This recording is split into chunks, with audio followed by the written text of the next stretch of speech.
Hi, everybody, and welcome back to Table Stories, the Bystanders. I am your Space Master, Game Master, host, Blue Jay, and I know that it happened in between sessions, but I have officially killed Jay's character, so he's not going to be here today. It was a very loud, dramatic falling out that we both had. There was screaming, there was crying on Jay's part. And yeah, so that's what I'm kidding, of course. Jay's just feeling a little bad because of an ear infection and migraine. So please, please, please wish him health and good luck. I love his picture that they chose.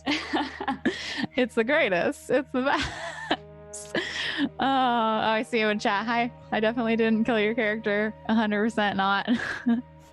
But we do have a lot of other beautiful souls here tonight. And I hope that you've all been having an okay week.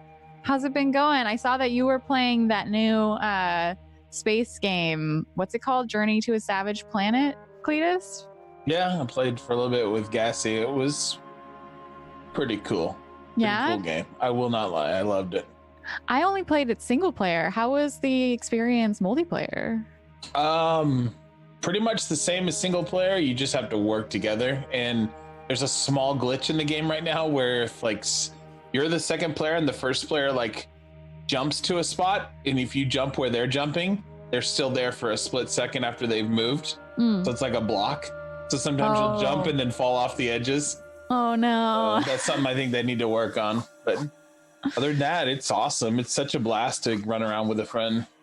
Yeah, I really enjoy games like that where you have like a kind of what would ordinarily be a single player space RPG, and all of a sudden you can have like a buddy in it. Like I always wish that games like Skyrim would allow more of that, because so often like we're talking about it with our friends all the time anyway. Did anyone else have the opportunity to try a cool new game this week? Any more Journey to a Savage Planet? Do you draw any cool space stuff, Sagittary? Oh yeah, I'm working on my new Zodiac Space Babes. So that's amazing. I'm working on Aquarius. I'm real excited. How have I not seen this already? Oh my god. I haven't told anyone out of fear that I won't actually do it. Well, now you did. So now we're catching up. Okay, you can stop after whenever you like, but if you don't do Sagittarius, I will be so upset, because that's me, Sagittarius, of course. I'm putting in order, so I have to at least stick through most of the year then. I guess so. Oh no, we might never see Sagittarius. It's gonna happen. What about have you been playing mostly Siege, Todd? Starbuck or? Yeah. I mean, it's always my go-to. Every time I don't know what to play, I go to Siege. I've been playing God of War though, which has been really nice. Really fun. It's a beautiful game. I'm really enjoying Didn't that win Game of the Year? Am I remembering that correctly? I'm pretty sure. People love that game. There's definitely a cult following. I'm pretty sure it won awards. Very pretty. And you've been enjoying it? Yeah. Oh yeah. A lot more than I kind of anticipated. I found a horrible addiction for Legends of Runeterra. I'm horribly addicted right now. I think I saw you playing 10-15 hours of it.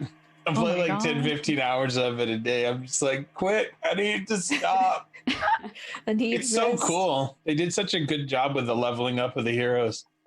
That's amazing. What kind of game is Legends of Runeterra? It literally is the card game for League of Legends. Oh shit, okay. Yeah, nice. So like all the heroes from League of Legends, whenever they like are on the field, they have a chance to level up, and then they become like powerful and have their ultis. Oh, nice. That's so cool. I just want to make a Teemo deck. You just like Teemo is so broken because you can like fill their deck with mushrooms, and every time they draw a card, mushrooms explode everywhere. Yeah, you just poison them to death, and it's like people get so mad. Okay, it's right. a really writing good game. Notes about being poisoned to death. Got it. Could you say that Teemo? Saji likes poisoning people. What are you saying, Starbuck? Could you say that Teemo is a fun guy? Oh, get out of here. Get out of here. Now Cubit is also dead. I liked get it. out of here. I thought it was great. Actually, the person that came closest to dying last session was our brand new captain, Amara Day. So that was a great transition on my part. I'm just going to compliment myself 10 points. there. Nailed So let's do a short little recap. Last session, the party was woken up in their hijacked quarters in the city of Tyver.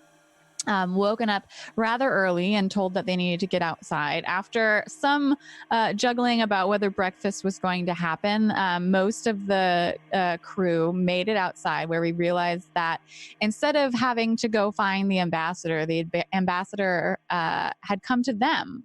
So they attempted negotiations, which I have to say, Cletus did a marvelous job. Very good with people, as you would expect from a bartender. But unfortunately, the PCs stepped away from the NPCs for just long enough for me, the evil game master, to make a firefight happen. And at the end of the last session, after Amara Day had somehow manifested from her mind this amazing matte black full covered armor, and jumped out into the fray after Uskar had completely blown apart this man. Like, I am not exaggerating. Uskar did about 4 times this guy's hit points in damage to him. Jesus. It was a lot. You guys absolutely handily took care of the Jorhildian embassy staff, as it were. Only 2 of them are remaining, and the ambassador themselves. I believe Amara and Cubit had successfully gotten Chandra, the ambassador's daughter, from her father's clutches when we ended the episode. So we have separated Chandra. She's a few steps backward from her father, who is attempting to pull her into this ATV. He is still standing near the ATV. Amara has ducked back behind the cover, why am I not thinking of the word for the barricade? Amara has stepped back behind the barricade to be healed with the help of Gelpy and Cletus. And we have standing out in the open Racket, Cubit, Uskar, and 2 remaining members of the ambassador's staff, as well as, I believe, 2 snipers standing in the windows as part of Racket's gang, kind of trying to cover. And let's for a moment just step away from the actual mechanics of the fight, because you as a crew have pretty much taken it in hand. You've got the numbers advantage, and Uskar is holding his massive rifle pointed at the 2 remaining Jorhildian embassy staff. So they're taken care of. They're threatened enough that they're dropping their weapons and holding their hands up. And both you, Cubit, and Chandra, Amara, you had stepped back, correct? Yeah, I was getting healed by Gelpy. So right now, standing with Chandra is just Cubit, is that correct? I believe so. Racket is close. Racket, correct. So you're standing with the ambassador's daughter. The ambassador has his back to the open door of the ATV that he was attempting to get his daughter in. And as we kind of zoom back in on the action and rejoin the episode, everyone close enough to the car can hear and see the beep of an alert on the comm pad within the vehicle. And the ambassador turns his head a tiny bit backwards to see this alert going off, and then turns from you, Cubit, and attempts to get into the vehicle. What do you do? Oh boy. So we're not in combat. We're just... Well, there's no threat that the rest of the Jorhildian staff, they've dropped their weapons. They're not going to be firing at you. The other 4 are dead. So you're not in threat of being shot at, but you're the only one who's really in range to kind of take action as to, like, if you wanted to intercept this happening. Otherwise, he's going to just, like, go in the vehicle and figure out whatever this alert is by himself. I was just, it's balls in your court, as it were, since everyone else is farther away. Okay. Well, I definitely want to figure out what he's so nervous about. It seems like it's a pretty big big deal if it's turning his attention away from the people that are threatening him, you know? Mm-hmm. Are we able to intercept that signal, or is it more of a physical interaction that I need to try and go for? You could attempt to intercept the signal, but it would take a bit of time and perhaps access to the computers within the ATV. The easiest way would just be to get in there and check it out, or just deny him access to it so that you can gather the rest of your party and have the benefit of more bodies, as it were. Okay. So do we know he's seen it yet, or is he trying to get to it? Everyone within the short distance of the car, because it was just one door open, there was an alert, and this, like, if you have your sound on your phone, there was a little like beep beep beep, and the screen lit up on the comm pad in the vehicle, and he turned his head and started to turn his body to go and go after. So basically it's like, hey, you don't do that kind of thing. We don't want him doing that, basically. You can allow him to do that, but as he said, this vehicle is before last session, we made the point of this vehicle was the last vehicle from the Jorhildian embassy to go to their shuttle taking off from the planet. The Jorhildian ambassador was willing to take some of you with him. You wanted to take more, and so there came to a point where he tried to force the issue. So it's very likely that any message that he's getting is from other members of the Jorhildian military or embassy. And it's also very likely that it's about the very closely impending shuttle liftoff that you were trying to get involved with. I definitely don't want him to get away, so I think I'll try to approach the vehicle. I don't know if I could try to close the door on him, or... So if you want to get to the vehicle before he does, that would be a roll. Okay. It's just trying to be quicker and kind of just maybe get your body in between the door and the vehicle so he can't close it, or just get there faster than him. So if you are wanting to kind of just like butt in and get in the way, that would probably be strength and exert. If you were wanting to try and be like quicker than him, that would be dexterity and exert. Exert is just the general like running, jumping, pulling, pushing things stat. I think I just want to be quicker because I'm a pretty small person in this universe. I don't think that I'll be able to... Yeah, so that would be dexterity and exert to try and just get to the vehicle and whatever alert on the comm pad before he can see it. Alrighty. So or access it or what have you. Cool, I rolled a 10. Awesome. That was actually the number you needed to hit. Hey. So with a 10, you just like a friggin' eel, you manage to dart around the ambassador and get to the open door of the ATV and the comm pad before he does. Do you take it? Do you shut the door and stand between him? What are you doing here? I think to prevent him from getting to it, I think I just close the door and try to look for any sort of lock and like latch it really quickly and maybe observe what's going on the comm pad.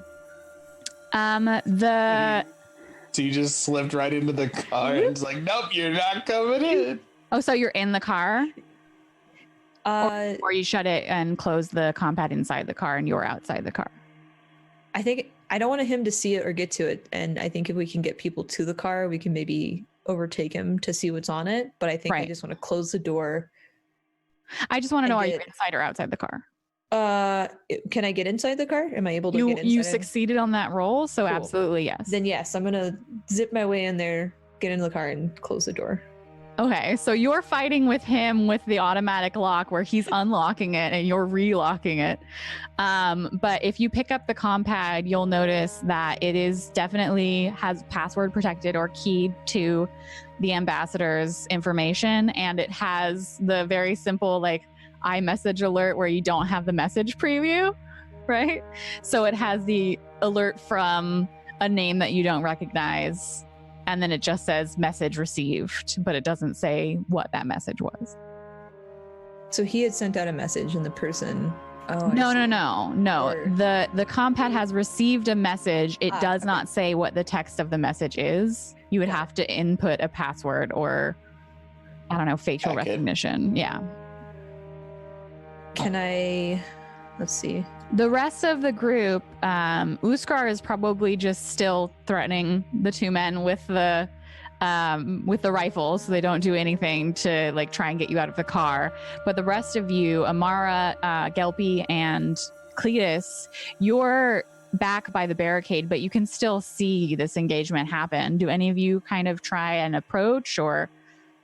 At this point, I reached for the pile of trash in front of me.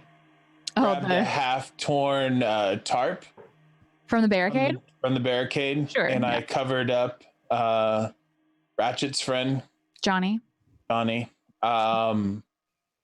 Basically wiping sweat from my brow, completely in shock that we're all still alive. You made it, yeah. Yeah, exhausted because there was a lot of exertion in my part, being a guy with a cane and shooting my first gunshot. Definitely my heartbeat is extremely high right now. Okay. And I turned to Saji. Hey, Saji. Gelpy. Gelpy, sorry. No, it's fine. Gelpy. You're good. Yeah, Gelpy. Cletus. Do you think we should go helm? Yeah, I think I don't think Cubit can stay in there. We need to probably handle him outside. Amar, can we get him? Yeah, I so don't think I can take him. I'm healed, right? She's healed me. You are in the process of healing. It takes 10 minutes. Okay. So your body is like, you can feel like rapidly. strangely the flesh like regrowing like over your wound. It feels super weird. Cool. Am I getting like a rush of endorphins? Like, am I? Definitely. You have like this adrenaline where you're just like, yeah, I feel great. I feel tough. I feel like I could take on the world, like maybe in 10 minutes, but like definitely. Okay. Well, with that, regardless of the 10 minutes, I'm gonna try to take my try at tackling the ambassador. Oh, okay. Yeah, do it. Go, Amar, go. So you can definitely move to approach him. I would say, what would a tackle be? Let me just check. Because you're not intending to do any damage to him. Yeah, non-lethal tackle. You just want to get him out of the way. Yeah, kind of subdue him, I guess. I feel like just it's like a running jump and he just happens to be in the way. So maybe exert would be the best stat for that, because you're mostly just trying to like run and jump on him and not really like punch or shoot or stab him. Okay. So probably exert, and like if you just wanted to like pure strength quarterback tackle situation, then you could do strength and exert. Cool. If you want to like trip him up, then you could do dexterity. Just like spear tackle in your super awesome armor. Oh man. Like, can you empower a tackle with your armor? That's like all I was hoping. Right. Can I get a benefit for that? Because I got a negative for my exert. It's like I would say that you still. might just I would give you a fictional benefit of +1 for just looking incredibly threatening wearing your matte black armor. And the endorphins, like I've got a little extra. Oh yeah. No, that makes sense for sure. Cool. Hopefully that Pumped works. up. Oh no. So that's actually that's without the +1. Oh, So okay. it's an 8. So we got an 8 instead of a 7, which is just enough. You almost missed it. With that, Thank God for that with that fictional. +1. Fictional one. I'm such a kind and generous game master. really God, you are kind.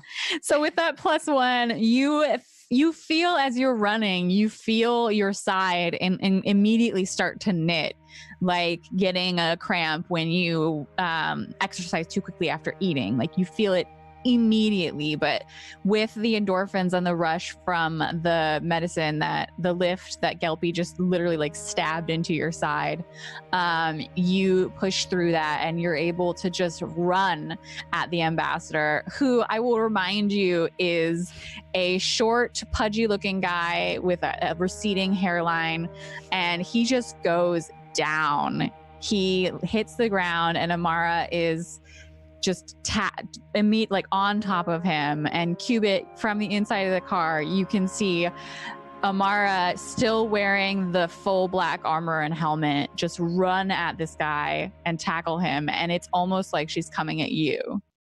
But thankfully, you were not her target. So now the ambassador is down. The 2 Jorhildian embassy staff are taken care of. And you've kind of got the control over this situation. I would say like you could do whatever you like, but yeah, I think I would say as soon as I have him pinned down, I kind of just like look at him directly in the eyes and I ask him, what was that noise? And he's out of breath and like you knocked the wind out of him, so he attempts to speak and it's just like I didn't see it. I don't know. I start tapping on the glass and I'm like showing the comm pad. Like, hey, like the door's still locked and I'm just like in the car. I guess that's a good move considering she has no idea why she's running over there to help you. Yeah, so I just get up and I like kind of, I guess, shocked by my own choice to run and tackle this man. I like dust him off and I dust myself off and I apologize. Sorry, it just a lot just happened. I'm sorry. We need to get out of here.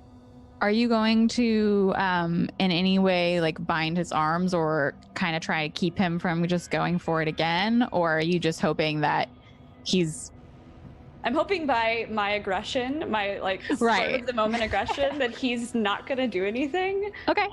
But that might change, I guess. So he gets up and he's kind of got his like arms on his stomach, and he's just like, "What is it that you want?" We need a ship. We need to get off this planet. I already told the other one of you that even if you got on that ship, there's no way that they'd let you get on board one of the battleships without checking to see if I was actually on board first. We didn't say that you couldn't come with us.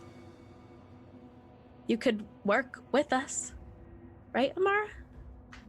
Right. I think that was the plan all along.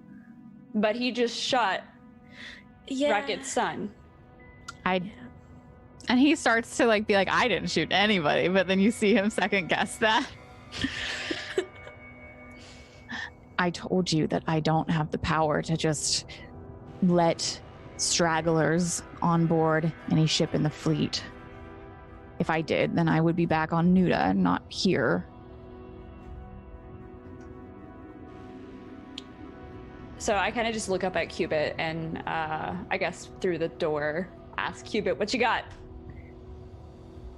Kind of like hold up the comm pad and it just has one like message received that you can see. We got a message, but I can't check it. We're gonna have to either get him to cooperate with us or we try to get it in our own terms. Okay, so I look at the ambassador and I ask him, can you tell us what it says? If you give the comm pad to me, I will tell you what it says, yes. And he's just looking back at his daughter, Chandra, who is gone back behind the barricade, and she's looking down at the tarp-covered body of Johnny and kind of kneeling next to it and hesitating over like whether to like collapse on him and start sobbing, or like she doesn't want to touch the body because like it's obviously like she's just kneeling next to it and being like, And you can see Cletus, because you're right there, like her face is covered like a little bit with dust and just tear tracks down the sides of it, and she just looks completely overwhelmed. So I get up, basically rest my hand on her shoulder as I'm getting up, almost using her as a way up, but like kind of consoling her.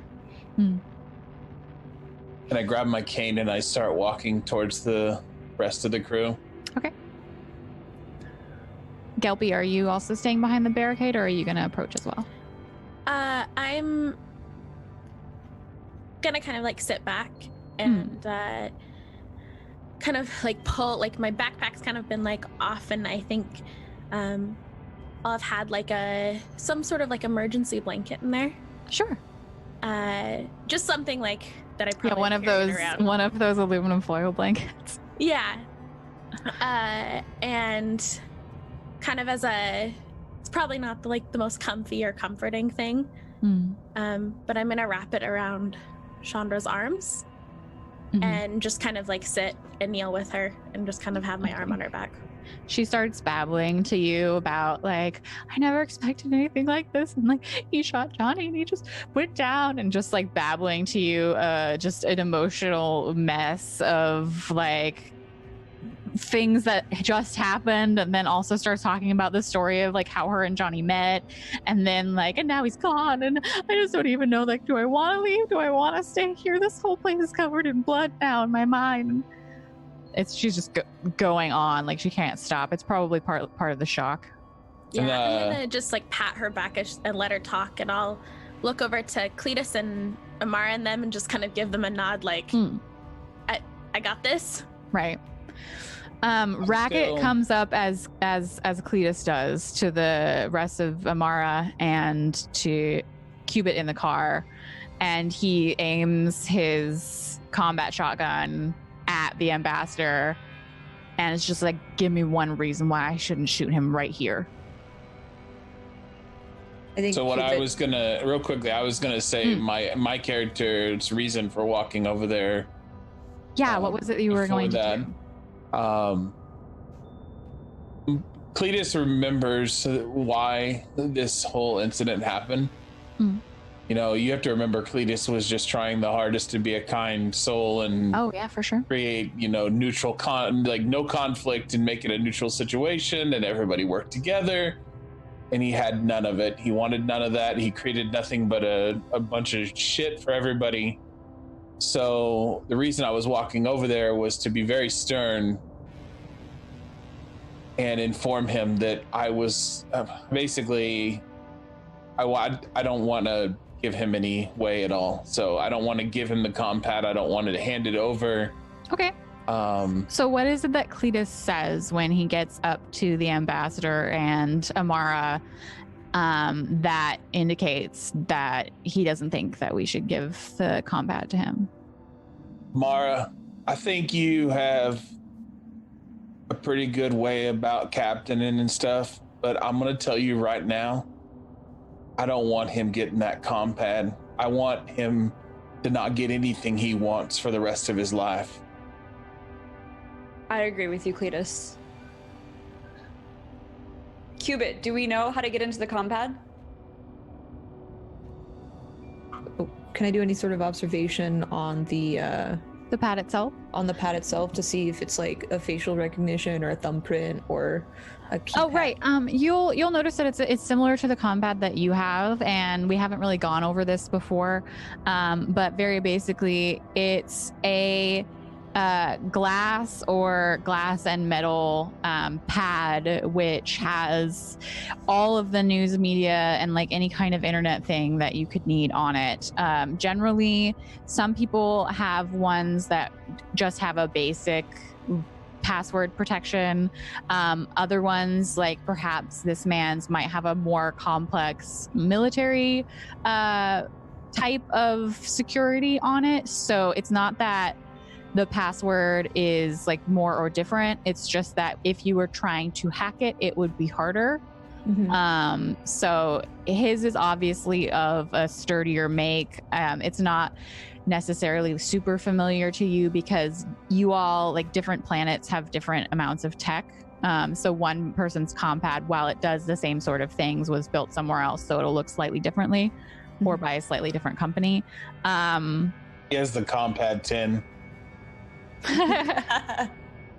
Right. So Excel edition. yeah, his is just of a slightly different make than yours. It looks more technologically advanced. Like maybe his is just a straight see-through piece of glass that has a screen that appears on it, and then is just see-through otherwise. But you'll have noticed in handling it that it's not as breakable as glasses, whereas yours might have like metal bits and pieces and have an actual, like, I don't know, LCD screen. So you'll notice looking at it that it would be harder to crack than yours would be, but not necessarily impossible. Okay, so I think Cubit would kind of screech down the window just a little bit so I can get a little bit of a voice out and say, I'm not sure how we can do this without giving it to him if we want to get the message right now, but we can try to hack it. But he is an ambassador. This is going to be military grade tech. I don't know what's going to happen if we can't hack it. I agree with you, Cletus. I don't want to give it to him. I think he's going to take it and run. Whatever the message is, it clearly spooked him. So we can try to hack it, but it's going to be tough. So I turn to him and I ask him, would you get us into that compad right now? I told you that I would tell you what it says. Yes. We're not giving it to you. I can't open it unless I have it in my hands.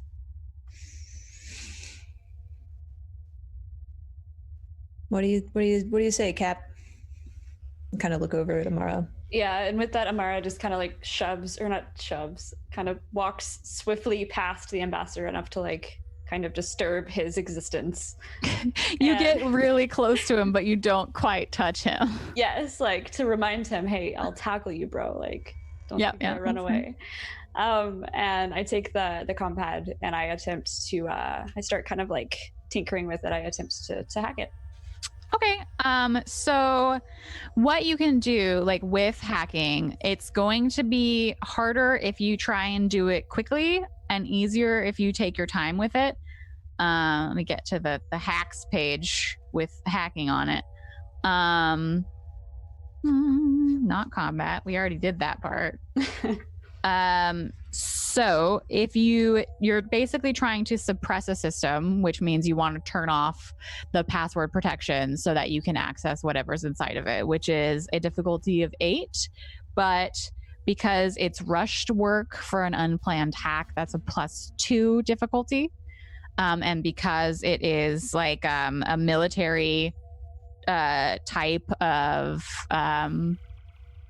technology or coding or software is the word I was looking for. Because it's a military software, it's going to be an additional +1, so that's going to be 11 difficulty, which you do have. You are expert in program, is that correct? It is true. So you get 3d6. So you definitely have more of a chance of meeting this than an ordinary person. Did you already use your reroll, Todd? No, not this session. Yeah, not this session. Oh, it's per session. I thought it was per like It's I think it might be per scene, but also like because it was interrupted by a session end, like this is a new scene, so that's totally fine. Good. Okay. Can I assist at all? Do you have the program skill? It's a -1, so no. So that's no. I would say that the thing is if you wanted to assist with a skill that isn't like directly relevant, it would be more difficult for you because you would basically be like the difficulty for your check, like hers is 11, yours would be 13, because you're trying to like finagle, like I know fix, so I could maybe put together a compad. Will that help me in, like you could take it apart, no problem. Like that would be pretty easy for you, but that wouldn't really be helpful, you know? Right. Okay, cool. I said. So you could roll to help, but it would be harder because the skill is not directly relevant. Got it. Okay. So do you want me to roll that as like a program skill roll, or do you want me to do that? Yes, it would be like program and intelligence. Okay. Again, with a DC of 11. Okay. All right, here we go. Come on. Ooh, one die. Would you like to use your one reroll proceed? I mean, I guess, why not? It's there. I believe in you. She got a 10, by the way. Yes, I got a 10. Captain That's a 10. Amara. All right, here comes that saucy 13. That's what I want. That's what I'm going to put into the world, into the universe. Okay. It's a 12! Yes! Yes! Let's go, baby! So what does this look like? You feel yourself being rejected by, as you try and access the like root coding of this comm pad, you feel yourself being like dissuaded and like a current like not permitted, not the correct passcode. Like what do you do to kind of overcome that? Yeah, so I think it would look like that moment where I really kind of fucked up when I was trying to fly the ship, and I had that like moment of I'm gonna puke. I think it was that in that moment, but the reminder of like the shot and going through everything that we've gone through, she just somehow stomachs up this courage to take another shot and literally does exactly what she did before, like same probably buttons, same intensity on her face.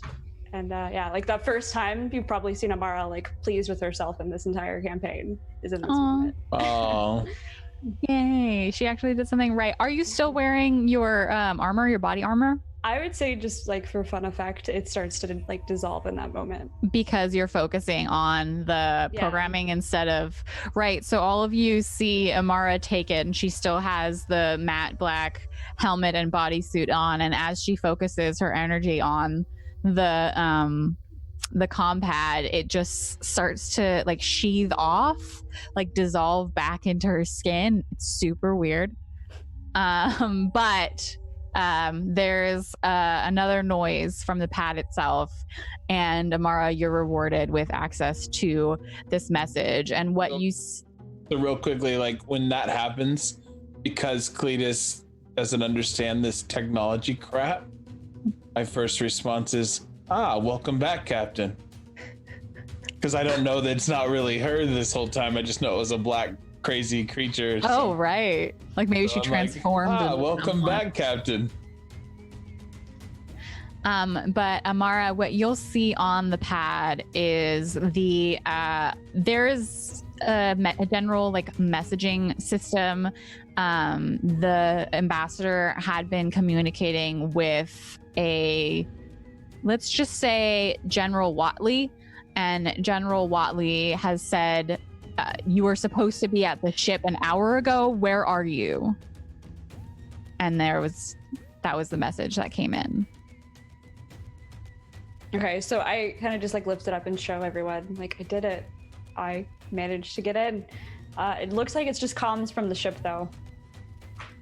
And there's definitely more stuff on the pad, but right now the most relevant thing is the message that just came in. There had been a previous discussion, if you scroll up, where the ambassador was saying that it was taking a bit longer than usual, getting the last members of the house staff together, and that he would be at the shuttle on time for liftoff just to wait for him. And then the General Watley had a bit of a terse, like, okay, but if you're not here, we're leaving without you. And then the message that came in being like, you're an hour late. Other things on the comm pad would be just general like bullshit political conversations between people that you've never heard of. Nothing with a cursory glance that seems relevant to what occurred the day before. In terms of like, he hasn't been sending messages of like, when are you gonna annihilate Sean City or anything like that. Or maybe like a little tweet of like a baby Yoda drinking some coffee on there. This is the way. Oh, no. I have spoken. I have spoken. I have spoken.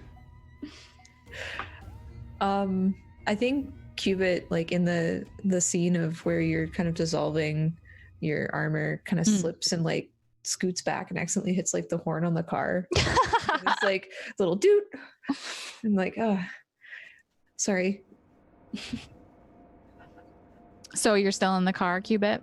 I think at this point, since we have control of the situation, I roll down the window, but I'm still in the car. Okay.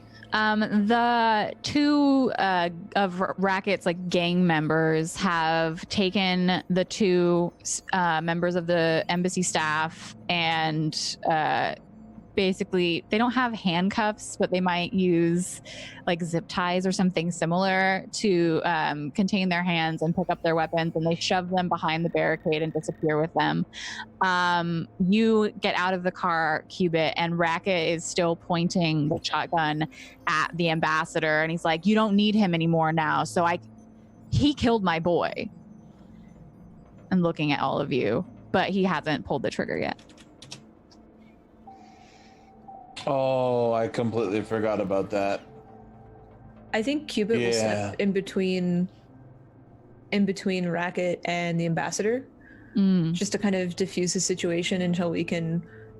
You're really gonna protect this man? Yeah. He demanded things from us and then killed my son for what? For that crying girl? She didn't want to go with them. We were agreeing on terms. You saw that, Cletus. We were agreeing on terms. We were gonna make it happen, and then you shot him. Look, Racket, I don't want to prevent you from shooting him, but we can't shoot him right now. We need to get some more intel on where the ship is going and if it's even still here. If we can't do that, we're as good as dead. Surely there's got to be something on that pad that'll just show us where the ship was. We don't need this. And he says some like swear in Kozardisk language that only you, Gelpy, would understand. And it's like really offensive, and particularly offensive against Jorhildians. If I hear that, I'm probably going to start just babbling back to Chandra so she can't hear this argument about right now. Not covering her ears, but trying to smother it out a little bit. Okay. So probably just kind of turning my body in between them and rubbing her back and comforting her with words it's gonna be okay, we'll get through this. Just okay. And giving a thumbs up, keep going. So basically Cletus realizes there's a crazy amount of tension. And he does not like tension. So to diffuse the situation, I do, Racket, feel the exact same way you do. I feel like this man doesn't deserve any respect of any kind at this point. But Cubit's correct. We can't go any further without knowing where the shuttle is that, is our ultimate way off of this planet. And you also have to remember that he still has a daughter, and she's still here. So you can't just hurt him in front of his daughter. Racket lowers the shotgun a little bit when you talk about his daughter, and you see his hands shaking and his eyes kind of water a little bit, but he doesn't cry, and he just turns away and goes back behind the barricade, and probably with the help of another one of his gang members who's already deposited the Jorhildian embassy staff, gathers up the body of his son and takes it away. He's basically leaving the situation to you, but you can tell that it's just due to the fact that he's just way too emotional, and he realizes that. As he walks away, I kind of grab his shoulder, kind of in a friendly manner. Thank you, Ratchet. Thank you. I feel like he doesn't say anything to you. He looks toward you, but not at you. He doesn't meet your gaze. And then after staying still under your hand for a moment, he kind of just shrugs and moves forward.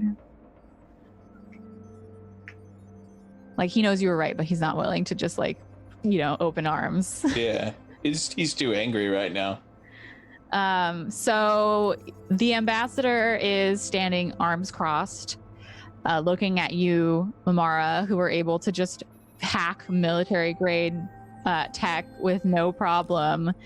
And he's kind of grinding his teeth, like you see his jaw clench, but he's not offering anything when you all talk about needing to get to the shuttle. Do you mind if I interrupt you one more time? I'm so sorry that I am doing that, but one more thing that I'd like to add.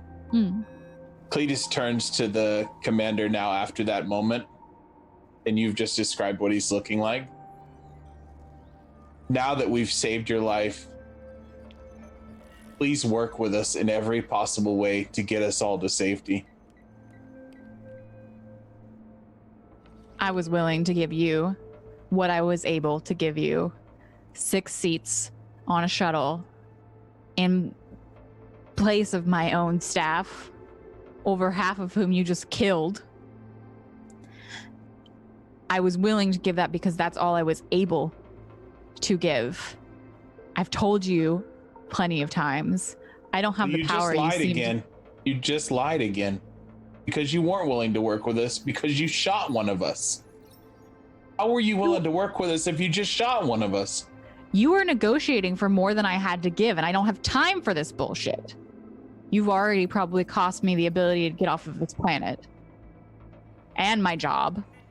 And my daughter. And he like looks back behind the thing, and Chandra is gone now also to with Racket. What more do you want me to give to you? What more do you think I have to give exactly? Where the shuttle is?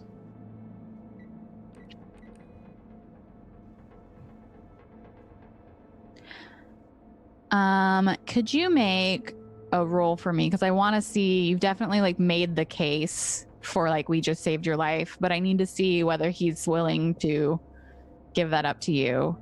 It's definitely talk and charisma, which you have in spades. But you're asking him to give up military secrets, basically, even though technically the military has all left the planet. It's still a base that probably has advanced technology and information about the Jorhildians and their plans, which would definitely get him in a ton of trouble if he just handed over to you. So I'm going to check the difficulty. We have actually a handout here. We do. Okay. All right. I would say the DC is 12 here because, yeah, you're asking him to give up military secrets and his job is literally to not do that. Okay. Hang on one second. I just lost my chat somehow. Oh, no. I have the black screen with all of our characters, but how do I get the chat back up? Maybe refresh the page. I think there's 3 lines at the top right of that screen you can click. It'll give you your chat. There it is. Thank you. Sorry. Look at you already knowing how Roll20 works. All right. So I'm rolling. What am I rolling exactly again? Talk and charisma. So talk. And then modifier would be my charisma. Yep. And that would be modifier 1 then, because +1. It should say talk with ask, and under ask you can fill in the charisma on your character sheet. Do you see that where it says skills? All right, hang on one second. Sorry, I'm trying. It's fine. On your character sheet. I got talk, so I clicked that. Do you see ask? Under skills, I can fill it in with charisma for you. So you'll just click on the skills menu here, just click talk, and there's no bonus. It's already taking into account your charisma bonus.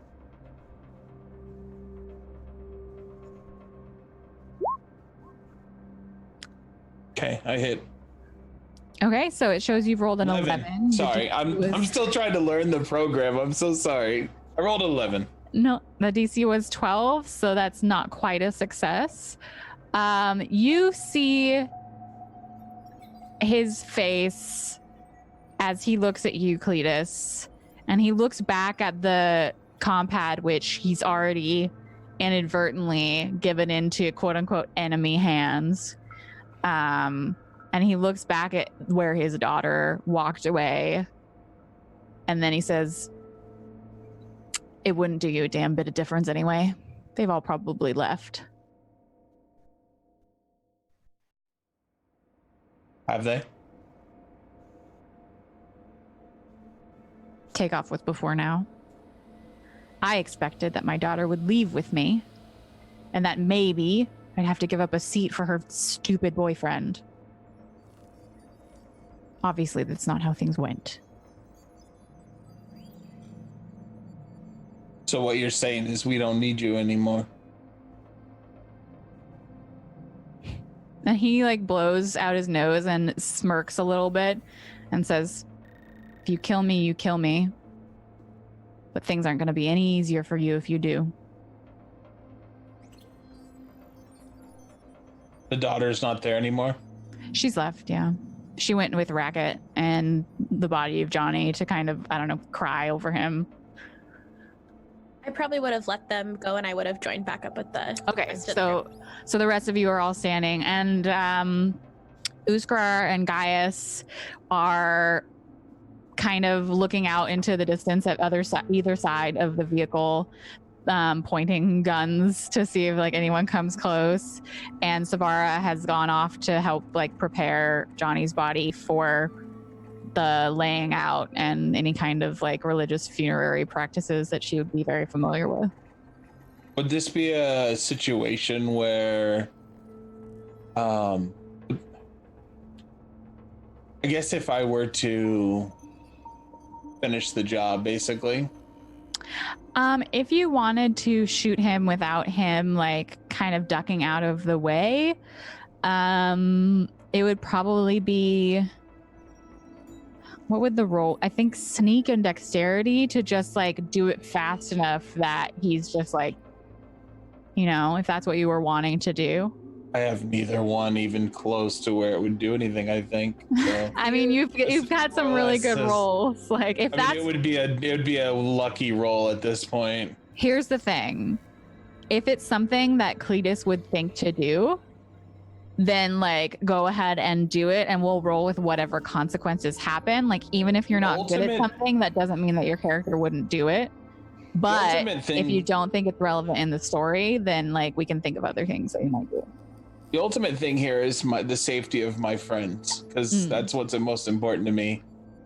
And knowing that there's no daughter, so there's no detrimental heartache up front at the moment, and that we don't need him anymore.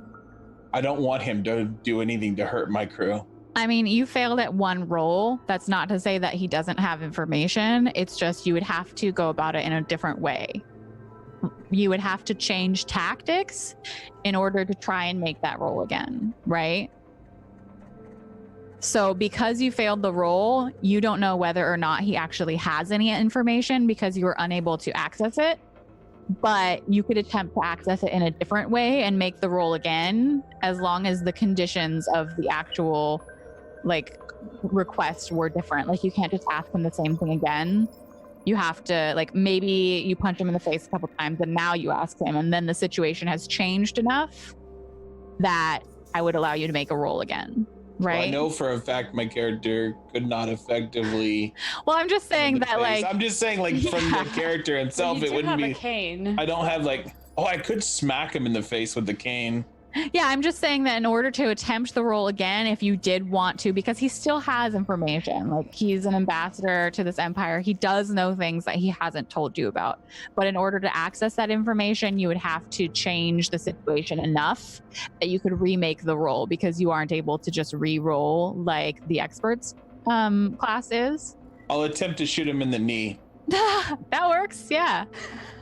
That's a good idea. I like that idea. He was once an ambassador. As if I miss, it could hit any other body part, correct? Yeah, so the way that we did that before was if you want to do a called shot, you would roll your shoot skill, and if you don't successfully hit the attack AC, then it might either not hit him or hit him somewhere more dangerous. Like you just won't get what you intended to get out of it. So click shoot. And dexterity, because you're trying to do it quick enough that he can't like just run out of the way or run behind one of your party members. Would Gelpy have time to make an action when she sees Cletus go for his gun? I would say that's up to Cletus. Okay. Yeah, go If ahead. you want the rest of this, like you can just like fictionally say like, sure, you have time to do a thing, or be like, no, I'm not willing to like slow this No, down. I'm fine. Okay. I'll let it. So yeah, if you see Cletus like go for his gun. Gelpy is going to step in between Cletus and Chandra's father. What was his first name again? I have it on my notes. I'm I just so called him sorry. Ambassador. I've just called him Ambassador Gupta a bunch of times. Yeah. I'll just do Ambassador Gupta. Amrit. His first name's Amrit. Okay. I don't think I ever said it. So Gelpy will step in front of the ambassador, and she'll just have both of her hands up.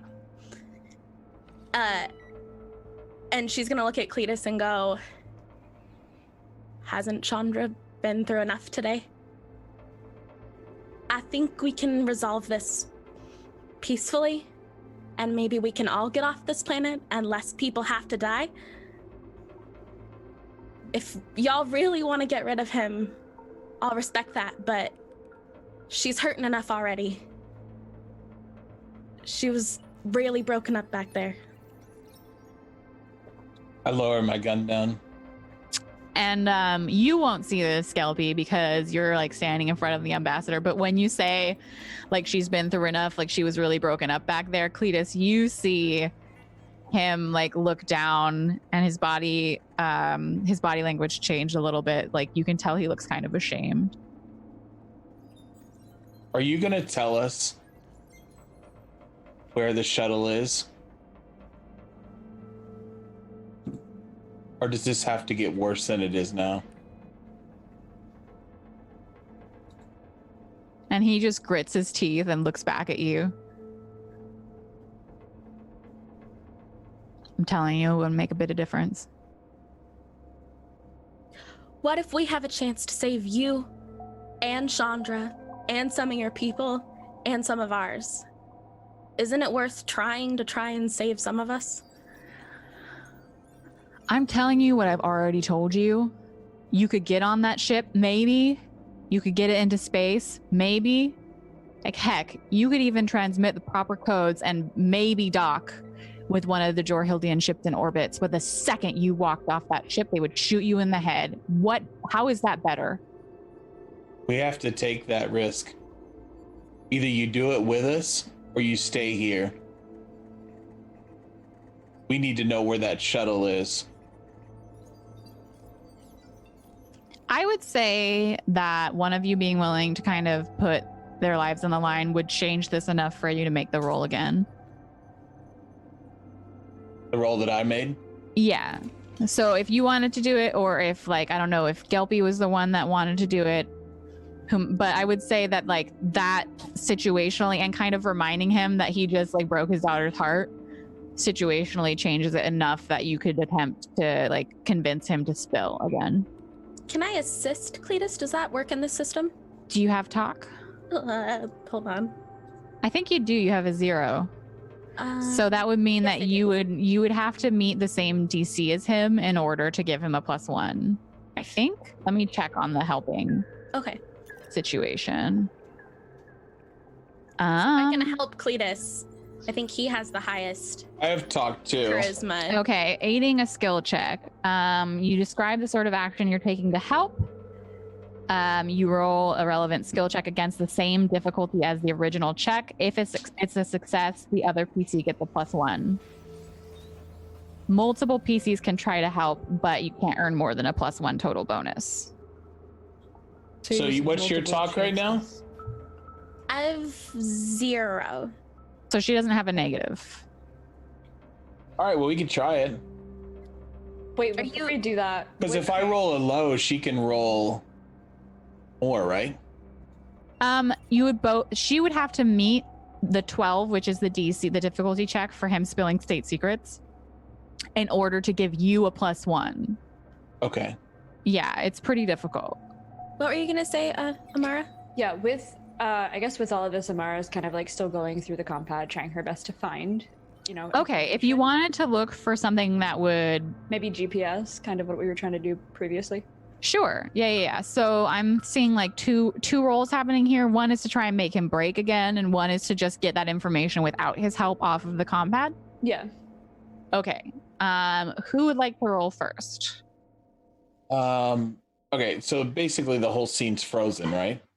Yeah, we're Amara is messing around with the comm pad, trying to get the information that you're also seeking. I'm gonna let her make the roll first because she's got the higher chance of that, and I've already failed once. Okay, that makes sense. So in order to, you've already cracked it, so you're not really hacking anymore. You're just sorting through all of the information that's available to you. For the GPS system inside of it. Yeah. Google Maps. Google Maps. Well, and just seeing if it's like a previous location or not. Like maybe it's not stored, maybe it doesn't save the information like that.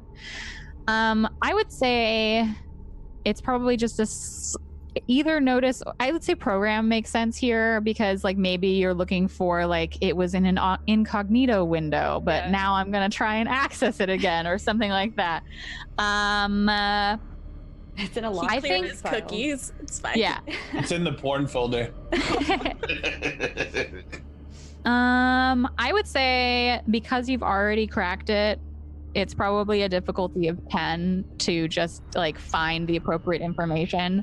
Okay. Just because of the type of technology it is, it's probably not just like readily available information on there. So you want me to do program at intelligence again? Yeah, that's generally what any kind of like hacking or technology. Oh, frack. Hey, babe, we got a 14. So you look at the comm pad, and there's like a Matrix moment of like all of the green and black like streaks going on behind your head, and you just like punch buttons and like press things and blah blah blah, and we see like pages pull up in front of you. It's very like hackers, you know. And what you find is that, yes, you can locate what you know to be the location of the Jorhildian embassy because that's clearly marked on maps, like even the ones that you have. And then you will see that there is a separate location that he has traveled back and forth to more than like one time that is not just another embassy or a capitol building or anything like that. It's not marked as anything particular on any of the public Google Maps, as it were, you know? So you look at the public map, it's just somewhere outside of the city in the middle of the red rock, tiny scrub brushes desert. But when you check his movement log, he's been there more than would be feasible for it being a random place in the middle of a desert. You will also find information regarding what you assume is probably in code, like event will be happening, blah blah blah. So like before, when you noticed there wasn't any particular like we're attacking Sean City at daylight or whatever, but there is references to like event will be occurring, blah blah blah. We have yet to have any information as to whether the family will need to be moved or not, like hold. And then the same encoded message that you got off of the Jorhildian military broadcast or broadband, where it was like all Jorhildian military and citizens need to evacuate. He also received that message. So there's probably more that you would have access to, but until it's like situationally relevant, because you made this role, you can at any point just be like, I think that there would be information on the ambassador's comm pad that would have to do with this situation. What do I get from that? And I'll let you know like if there's something relevant, but other than that, that's the stuff that's kind of relevant to this situation. Awesome. Okay. I think with that, she's kind of like the most giddy she's ever been because this is the most success she's ever had with her hacking in one day. So she's kind of just like dancing in place. And this is the first time you've seen Amara. You're also on drugs. Yes. Yes, exactly. So I'm really, really happy right now. And I just kind of like spin around and show you guys the comm pad. I did it. Fuck him. We don't need him. I did it. That was actually really funny. Fuck him. Captain, you're full of surprises today. Yeah, so all of you would know perhaps, especially because Qubit, you looked at the comm pad. Like, you know that it's not just like I'm a fan of computers type hacking skill that she's pulled off right now. It's definitely like, I've done things that are illegal hacking skills. Plus, she was, wearing that weird suit that she summoned out of her body earlier, but like, totally fine, right? Who cares about that part? That's not important. She's totally a magician. The crazy weird armor just appeared on her skin out of nowhere. So I don't have to do anything else at this point, correct? You don't have to do getting anything. Info. I would say that at this point, because of that 14, like any information that the ambassador could impart to you is probably obtainable via this compad, other than like interpersonal sort of things like relationship stuff or like what a person looks like. Those things wouldn't necessarily be stored here. So he's not necessarily going to give you more different information than a 14 would get you from the compad. It's his own pad. So I look at Amara after that. First, good job, Amara. You did real good. But we need to probably get going. I think we've wasted enough time here, and it's probably time for us to go. What should we do with him? I look at Gelpy because I think Amara at this point looks at Gelpy as like this, like the balancer, the great equalizer in this situation. And I say, what do you think we should do with him?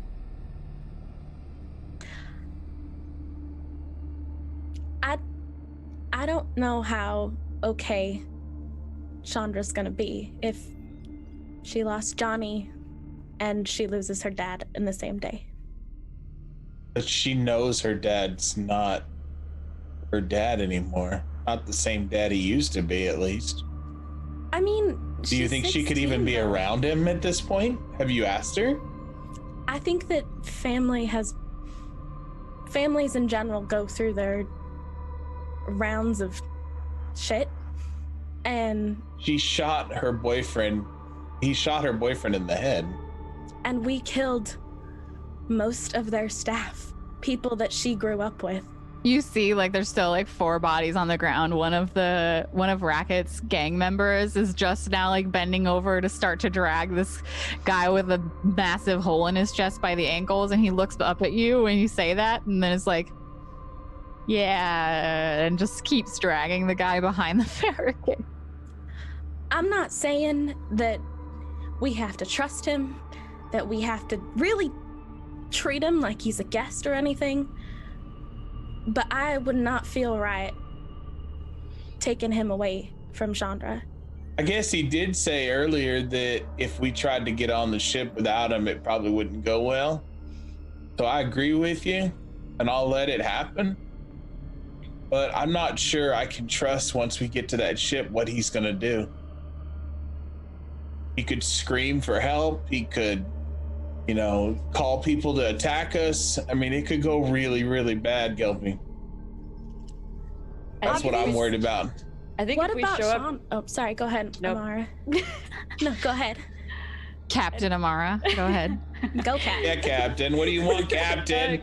She starts like stuttering over her words, realizing that she was rudely interrupting Gelpy. Do you think if we show up to the ship without him, we could even get on it? That's something we're gonna have to figure out together, because if we show up there and he calls for help, or he somehow gets someone's attention, we could all die instantly. What? Check me on this idea, please. But what if we let Chandra talk to him for a minute? She obviously cares about Racket. She's the one that asked that we brought some of Racket's people. Maybe she'd be able to convince him that we just want safety. And the only reason he's here is to save Chandra. Yeah. And anything I know about family is you want to be there for them and you don't want to be separated. So maybe he'll try and work with us. I think we'll need to probably watch him, though, make sure he doesn't have another gun on him or anything. Oh, he didn't shoot in the first place. Oh. Should we just, for good measure, tie him up? Yeah, but if he shows up tied up, what is that going to look like? This is where it gets crazy. And I was trying to say, like, if we show up with him with his hands tied behind his back, that ain't good. If we show up and he calls for help, that ain't good. And if we show up without him, that ain't good. So I don't know exactly. We got to make a decision because we got to get going. Amara, on the comm pad that is in your hand still, another message comes through from General. I forgot what I called him already. Good job, me. And General the G. And from the General. And it says, "God damn you, Gupta. I've already waited longer than I should. We're leaving." Can we get him to say something on the comm pad? Or say something on his behalf? Yeah. You could type something for sure, yeah. Okay, I start immediately typing, "We're on the way. Wait for us." Let me just... So... I'm gonna say, just like for shits, can you make me a talk and charisma roll to try and imitate the nuances of his own like texting? Yikes forever. To see whether or not the general notices that it's not messaging him back. You know for a fact I'm good at that stuff. Does she want to make an attempt to have me do it, respond? Or is this a situation? I mean, that depends. That depends on if she tells you that the messages come in or not. It sounded like she was just like panicking. I think in character, she would just immediately. She's on the high of like she's having a good feeling day. good after all the hacks. She's far too comfortable right now. I think she would definitely take the choice to do it. It's on a roll. I'm sorry. Yeah. You know what? No, I mean, people don't always make the mechanically appropriate decisions. That's a sick 5. That was a great 5 that you just rolled there. So the second you press send, you look up at a previous message that had been sent because it was a bunch of received messages from the general. And you look up at a bunch of previous messages that had been sent to Ambassador Gupta, and you realize that the one mistake you made is that he's a horrible old technology person that always signs their text messages. So every text messages he sends has a like signed or dash Gupta. You put like a smiley face or like a face in like there. like a heart. I'm like, heart. Just instinctively like love you. There's no saving this, is there? What question? Would I have overheard one of his like henchmen's names? I don't think you like any of you said anything or called people's names or asked like the names of the people that were willing to give up their seats on the ship for you. No, you never asked. Do any of the bodies have a name tag on them? That's real morbid, but do any of the bodies have a name tag on them? I mean, they're dog like tags, if they're maybe. staff, like maybe they... You could roll, and if you get above an 8 on a notice, I will say that you just find one, sure. But if you get below an 8, then it's not there, or it's been shot off, or it just doesn't exist. I think that would be Amara's role because you haven't told us, right? Oh no, I definitely told you guys. He's like once you fucked it up. Yeah, immediately. I dropped the comm pad. I fucked it up. Oh no, and I'm just staring at it. It's on the ground. Maybe I could try typing something, and that's when we notice some information. I will tell you straight up, because she failed that roll, whoever's on the receiving end of it knows that something's up. They might not know what that something is, but they know that it wasn't Ambassador Gupta that was messaging them.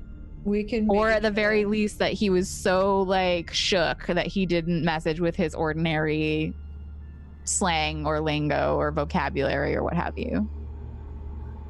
I wonder if like flipping the table. Yeah.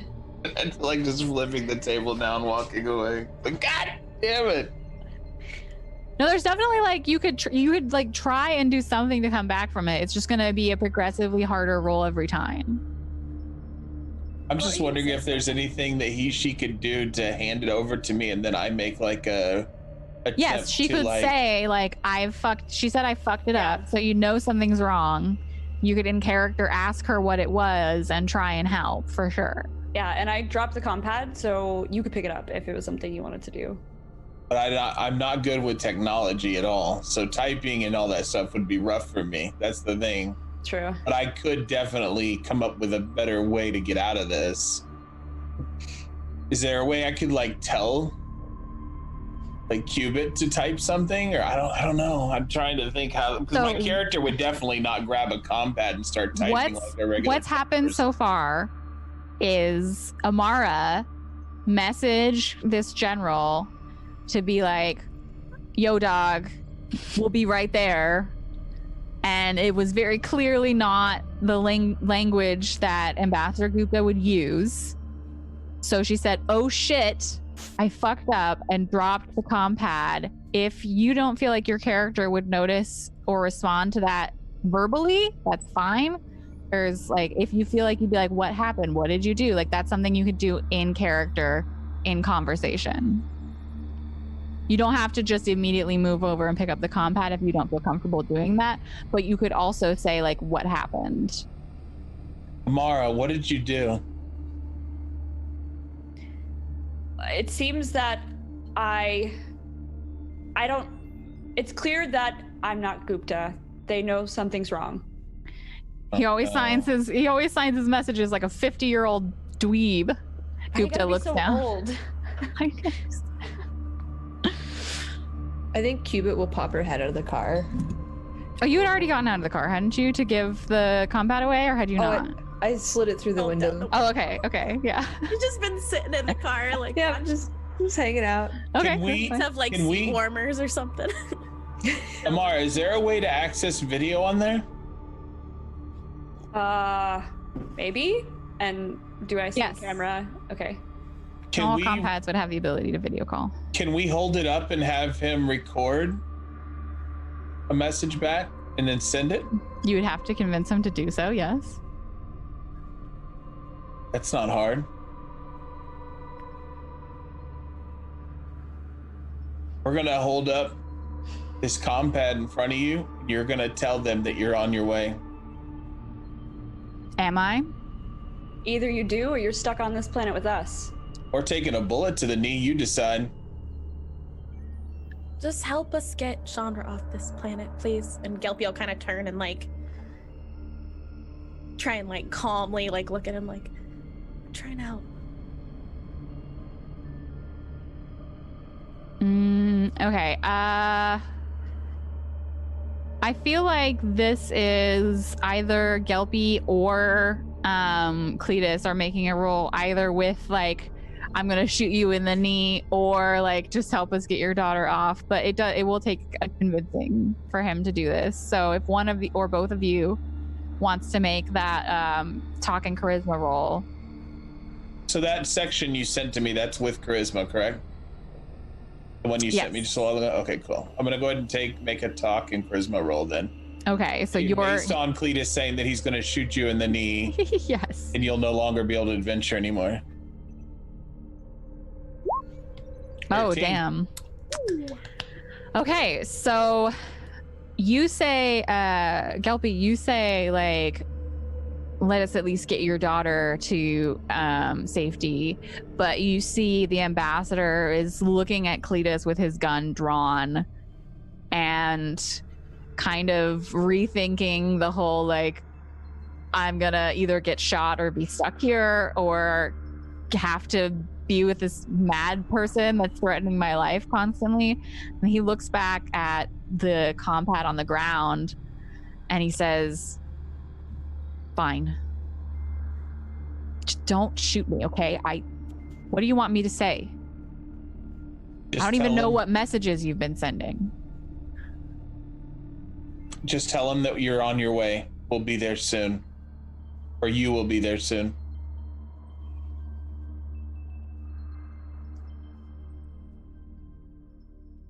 Fine.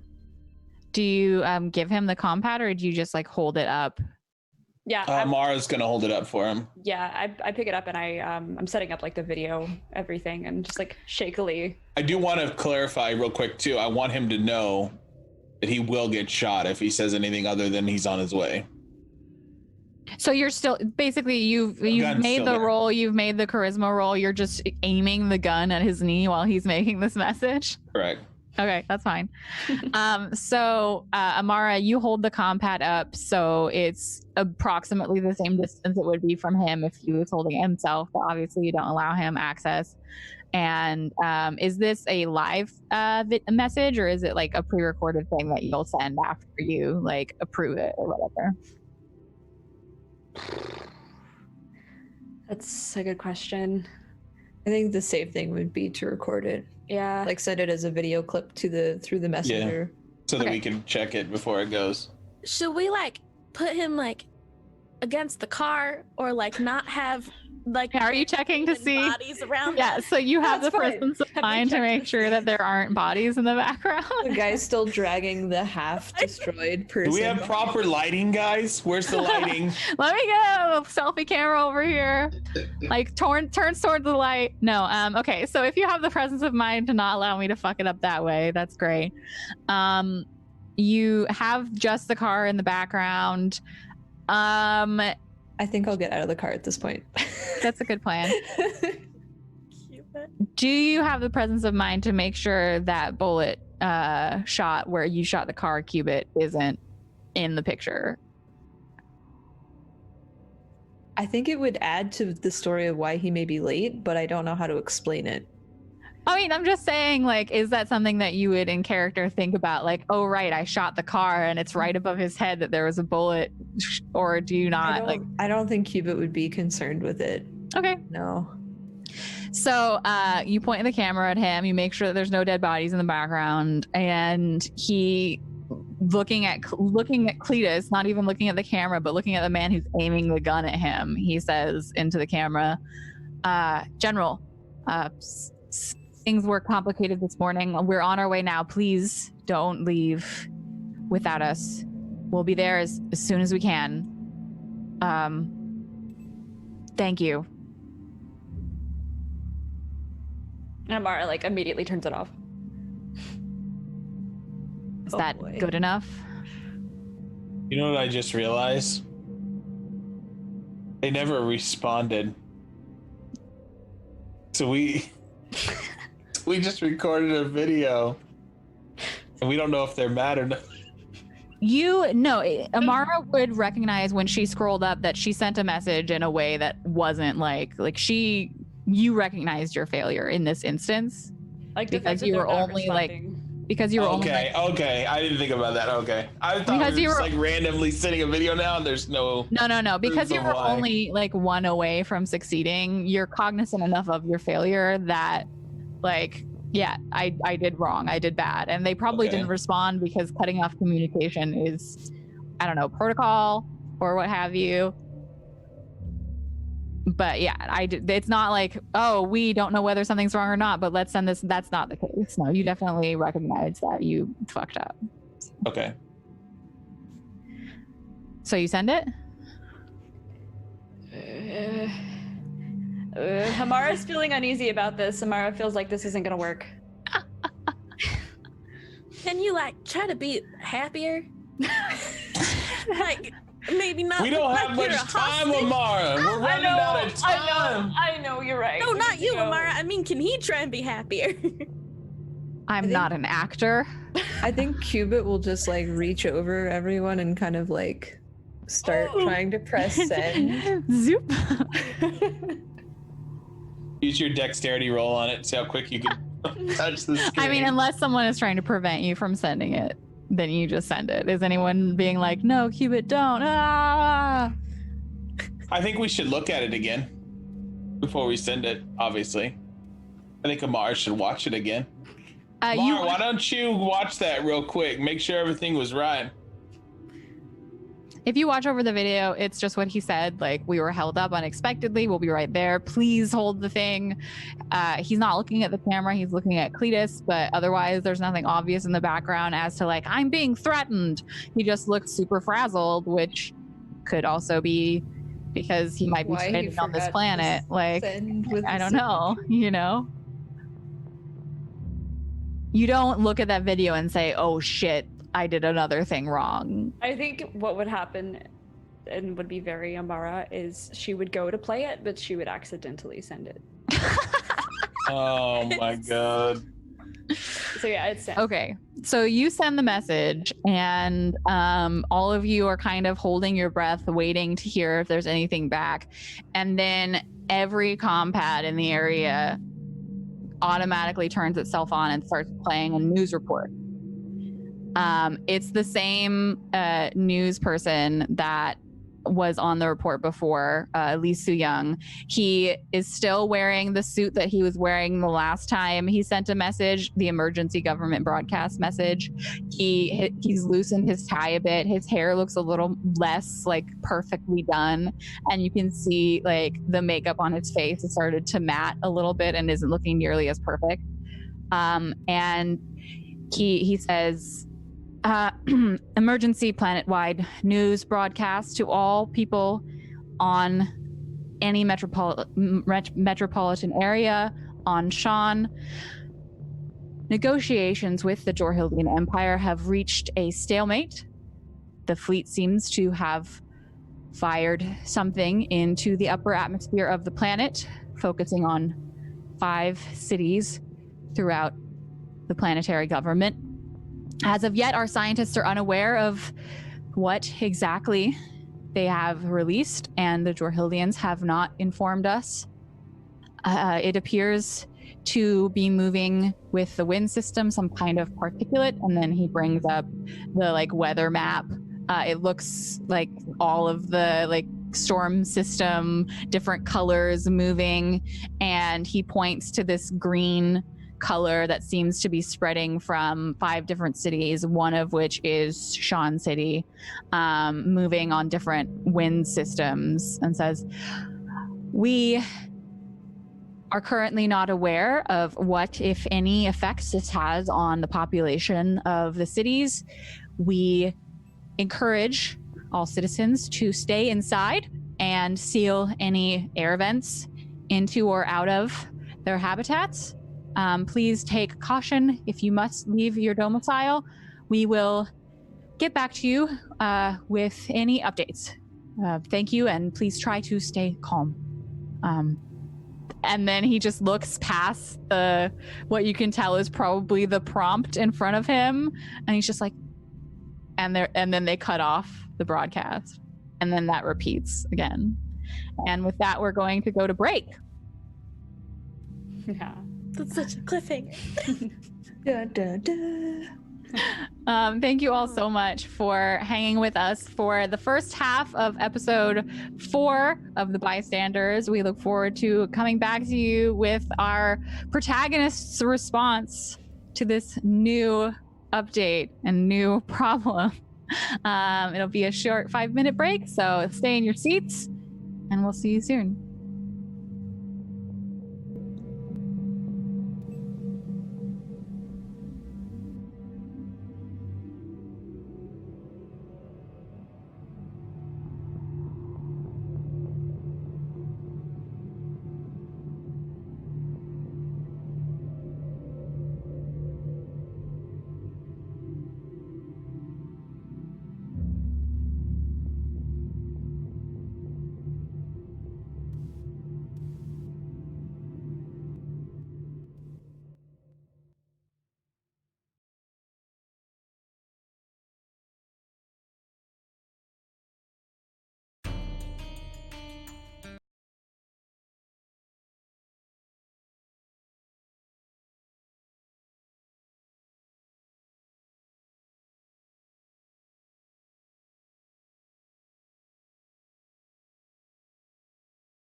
A simple task for gold. Deliver a small trinket to the Baron's wizard. Little do these adventurers know the events that are about to unravel, and the significance of the artifact they possess.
everybody, and welcome back to episode 4 of Tablestories, the Bystanders.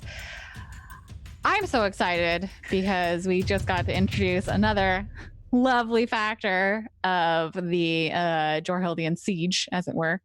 Last time, right before the break, we revealed that the Jorhildian ships in orbit have released something into the upper atmosphere of the planet of Shan. One of the cities that this was released over was Shan City, which all of you traveled from earlier in the series, which was where the cargo elevator had collapsed previously.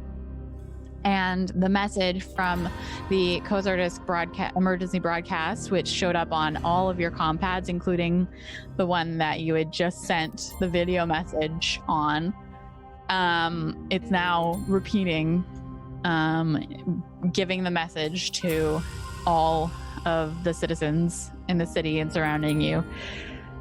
You can see some of the buildings which are still inhabited. Some of them the windows go fully opaque.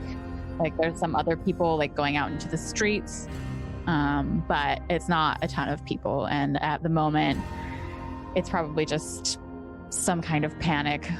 What do? You still have the ambassador nearby. You still have the ATV, and you still have several members of your party back in the apartment or wherever, tending to Johnny's body.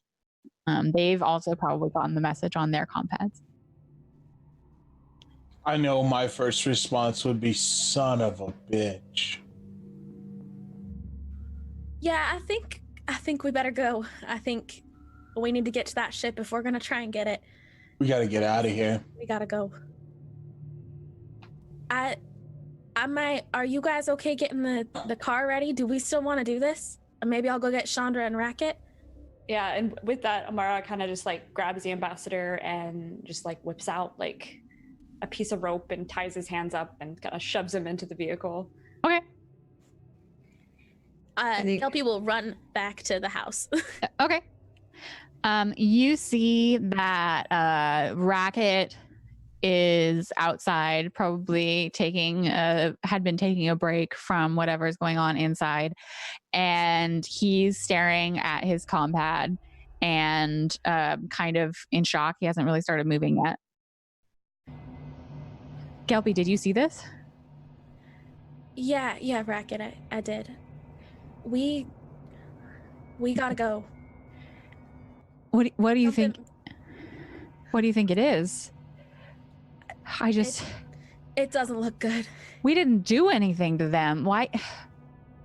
I just don't understand anything that's going on. It's like the entire world has gone mad. I'm just waiting to wake up. Unfortunately, I don't think waking up's gonna help anything, Racket. I think something much larger is at play, bigger than you and me, your community here. I think this is interplanetary. This is huge, and I don't want to be caught in the middle of it. I want the people I care about to be safe. All right, then. You're right. We could just do what we can and try and get out of here. Is Chandra okay? We gave her a sleeping. She was going a little very loud. We put her to bed for right now. Although I guess we'll have to. Are we leaving? Do you know where the ship is? Is that still the plan? Well, yeah, we know where the ship is, and we told them that we're coming. I'm not so sure about how well the ambassador's gonna go along with things, but we need him to get on the ship. And if you and Chandra want to come along, and whoever else, I think that's our only shot off this planet still. I mean, okay, but I gotta talk to my boys and make sure that all of them have, the opportunity to go if they want to. I mean, obviously we can't take everybody, but like, you know, Gelby, I don't just owe you. I can't just throw everything away. I know, Racket. I need you as much as we need to get off this planet. Right. Okay, well, do you know how long? I mean, they said on the picture, and he like motions it at you. Like they said these little green things were over Sean City, but I don't know what they are or what they're doing or when they're going to get to Tyver or... Racket, I think as soon as this Jorhildian ship's off the planet, I think Tyver is going to see it soon. I don't think they're playing nice. I think they have an issue with our planet and they mean to control us. Can I hear her right now? No, she's gone back to the apartment unless you followed her. Yeah, just want to make sure.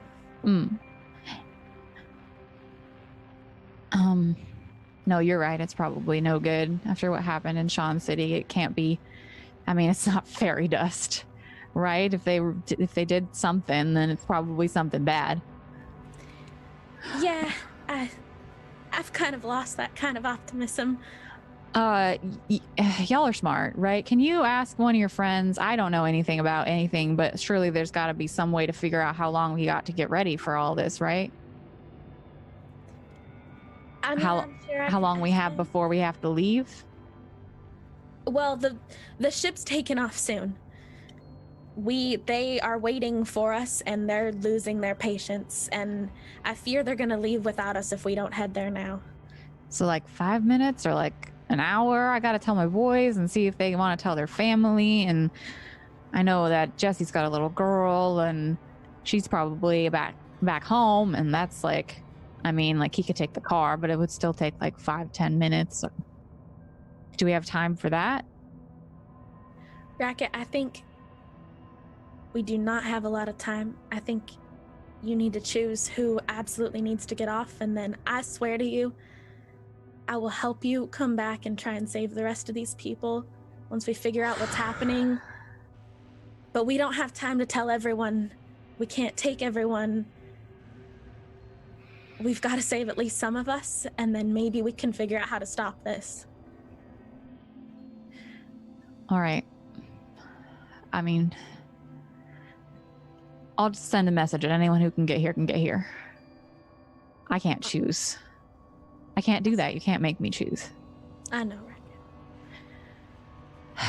And then when we leave, we leave. I'll tell the boys to take down the barricade so we can just drive out there. We'll take as many cars as we got, and we'll go. Are you and okay, then, Racket? Like I said, I'm still hoping to wake up and this is all just a horrible dream. Well, I hope when we get through this, then maybe I can set up shop permanently with you and the boys and fix you guys up if any of you get broken at any point. Well, be glad to have you around, Gelby. And he looks like kind of like, you see in his eyes this hopelessness that you hadn't seen before. And he turns away from you and starts like messing with his compad and like messaging just like a general, I don't know, WhatsApp chat with all of his gang members or whatever. And the rest of you, Amara has thrown the ambassador tied up into the car. But you and Cletus and Cubit and Gaius and Uskar are standing by the ATV, and Gaius comes up to all of you and says, "Well, Cletus, I didn't expect that from you, but I have to say it worked. So are we leaving now?" Yeah, we gotta go. The problem is I don't think anybody thought this through. But he did say there's only 6 spots for us to get in there.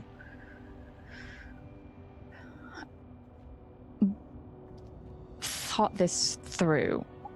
Well, everything seems to have gone quite off the rails, but things being as they are, we still have, and he kind of like boot kicks one of the corpses that hasn't been dragged away. We still have 5 of the uniforms that were previously intact. They might be a little bloody, but we could still disguise ourselves as members of the embassy staff, and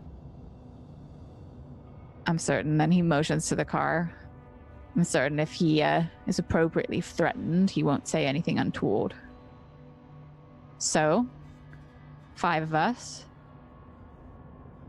And he looks at Amara and Cubit and Cletus and Uskar, and we just leave the rest, right? Noticeably, Gelpy is not here. Yeah. No, we're not leaving without Gelpy.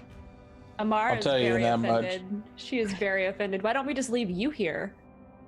I'd like to see you try. I'm getting off this planet. She seems to have ties here, and she probably won't want to leave without that tall man and his stupid daughter. She's a bleeding heart. I've seen them before. She won't want to leave. Savara won't want to leave. You said we have to go now, so... And he starts, like... He goes over to one of the corpses and starts, like, unbuttoning their uniform. Well, then we have to go. So you're telling me we're going to put all these uniforms on? How else do you think we're supposed to get on that ship without them suspecting something? That's what I was asking you. I don't know how we're going to do it. I'm asking you. That's what he suggested before. His staff would give up their spot on whatever shuttle. You said it's waiting for us, right? And he looks back at Amara. We're not leaving Gelpy, Gaius. Do whatever you want, but we're not leaving our people behind. And she, like, walks past him to go get Gelpy and see what's going on with Racket. Well, just remember, Amara, the last thing he told us was there was only 6 spots. So even if we are, I mean, we're not leaving, obviously not leaving Gelpy. But what are we going to do to change this situation? How are we going to get all these people on that ship?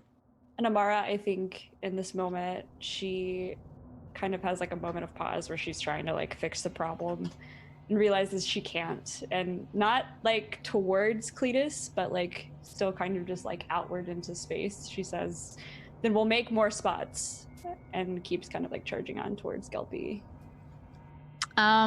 Is anyone else disrobing a corpse to get at the uniform? I start to, but okay. It's a not very bloody one. It was the one that got hit in the head, so okay, yeah, sure, like a lot less bloody. But I'm doing the one that was on the right side of the car. Sure, yeah. And as you'll remember, one of them got a massive hole burned in his stomach, so that uniform is mostly in tatters and probably won't be as useful. Although you could probably still take the pants. Uskar can put the pants on. Uskar just pants, no shirt. It was damaged. My shirt fell off in the wind. It fell off because my muscles are so big. Muscles popped it off.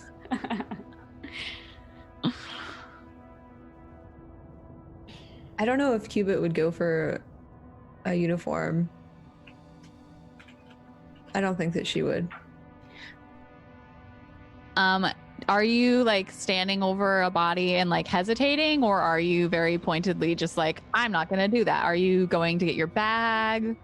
I think I'm doing kind of looking down at the body and realizing that this whole situation kind of came down to us having to fight for our lives, but not wanting to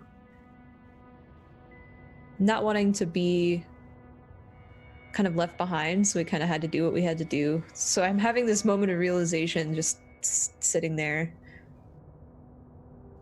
just kind of not knowing what to do, but always wanting to protect the group. So she's kind of just shocked, just looking down. As you're standing over the body, Gaius just throws the uniform from the staff member that he disrobed at you, like on you, and said, you don't have the balls to do it, I'll do it. But we're still getting off this planet, and we might need you. Seen what you've done with the engine before. Grab the uniform and kind of just hold it and look at it. I think I hold it with me and then I walk away to go get my bag from inside, but I don't help Gaius. So Amara, you go back to where Gelpy was talking to Racket. Gelpy, are you what are you doing? Are you trying to like help him gather people? Are you like getting your own stuff? Are you trying to find anything else or anyone else? Did you go upstairs to talk to Chandra? Can I interrupt really quick? Before you change scene right there, I kind of thought this out in my head before I said this, but I was thinking, do I need to make some kind of a skill check or like an attempt to roll to get Gelpy or Cubit to put that outfit on? Because we need her to be clothed, dressed to go do work on the ship if need be. So do I need to make that attempt? I think that if you wanted to have like an interpersonal conversation, if she was like not feeling it and not wanting to engage with that, like, did you say you walked away to like go get your stuff or to go back to Amara? I don't remember. That was Amara went back to Gelpy. Cubit, where were you leaving to when we cut that off? Grab our bag. I think we left it behind the barricade or like that. Right. Area. But you still have the outfit in hand? Yeah, I'm walking away with it, but I'm not kind of hesitant. But I'm still walking back towards the barricade.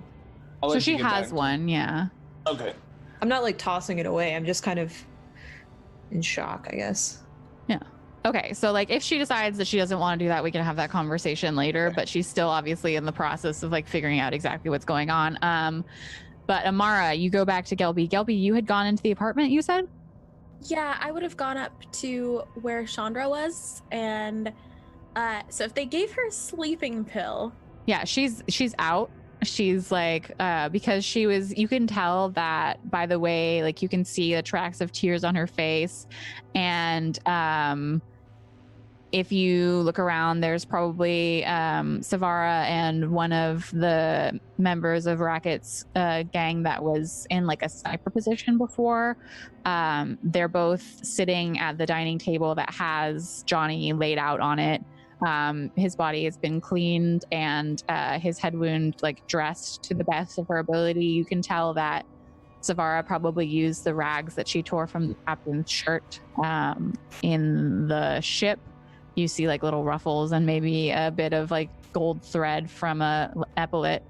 And they're both like sitting there kind of, I don't know if keeping watch is the right word, but keeping him company. It's a funerary ritual that you might be familiar with. It's also very clear that like maybe something's out of place, like a chair's been knocked over or what have you, but like there was obviously a bit of a tussle or something that Savara might have been involved in. Not Savara, Chandra might have been involved in before. But Savara looks at you and then nods and maybe makes room for you at the table if you wanted to sit down. There's no comm pad on the table, so she might not know what's going on. I'll sit down and join her, and while she's like kind of focused on this, I'll look at Savara and say, I know you want to save people, and I know that you believe that you need to do it to be a part of the great work. But I don't think you're going to be able to keep saving people with what's on the way, Savara. And I'll pull my comm pad out. Is it still repeating? Or is it done? It's like an emergency broadcast channel. So now it's like a banner at the top of your screen, but you can pull it down or what have you. It's still available to you. She like when you pull out your comm pad, like she like puts your hands down and says, "Not here." we mustn't disturb him, and then like gets up and like walks a little bit away. What is it that you... Surely you haven't allowed Gaius to temper your mind. No, what? The Hildians, Svara, they mean to harm these people here on the planet. They're not trying to do good, and something bad is on the way. And trust me, I, more than anyone, want to try and save people too. But we have to find our own way to contribute to the great work now. And it's not staying here. We need to get off. If this process were simple, uncomplicated, or without conflict, then it would have been accomplished hundreds of years ago by people much simpler than we. Part of the challenge set before us is to deal with formerly unimaginable suffering, and to bring that up from that suffering and into the euphoria that is awaiting us after. Surely you know that many in the theocracy think that rebuilding Sean and constructing these cities and terraforming the planet is the great work that will release all of us. How are you gonna help rebuild it if you die from whatever's coming? Do you know the future, Kelpie? No. Neither do I.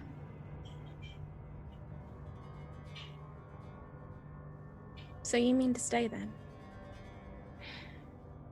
If leaving is abandoning these people, then yes, I mean to stay.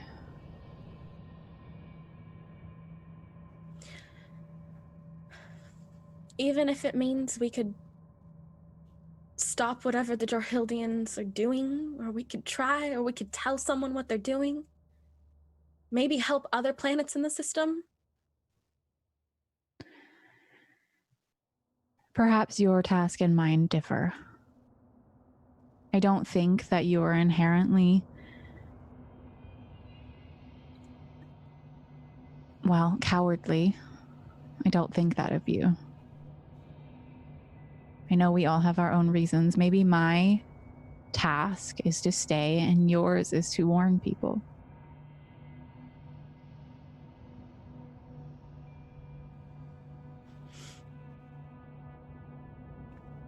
I believe that whatever you choose to do, you're doing what you think is right.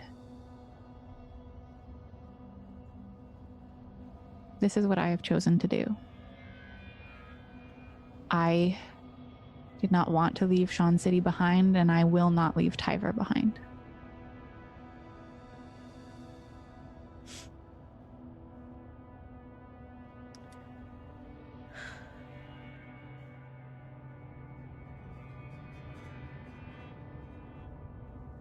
Well, I hope that we can stop whatever's happening. And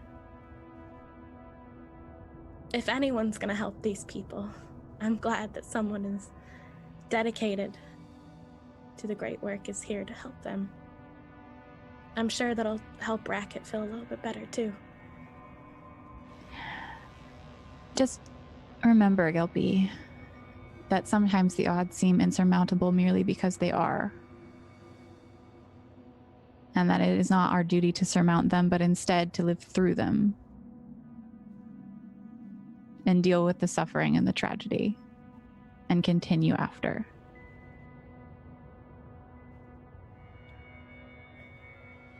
And then she just like pats your hand. And she turns back to the body of Johnny on the table and she sits back down. I'll head upstairs after that and allow her to just kind of stay with Johnny, and I'll go try and prep Chandra for getting ready to leave. Okay, so you're still going to take Chandra? Yeah. All right, so you can probably like she's way out of it, but if you like move her, then she'll like drugged up, be like, huh. So like Ratchet and his boys are staying. Racket sent out a message to like anyone who could get here in time that they had to leave soon. He was unwilling to be like, I'm gonna talk to you and not tell anybody else. So he told like the members of his neighborhood, and so you're gonna soon like anyone who's willing or who's brave enough will probably roll up soon to like try to also leave. You haven't been informed that he like summoned people like this, so you might not know that happened yet, or that there will be more people coming soon.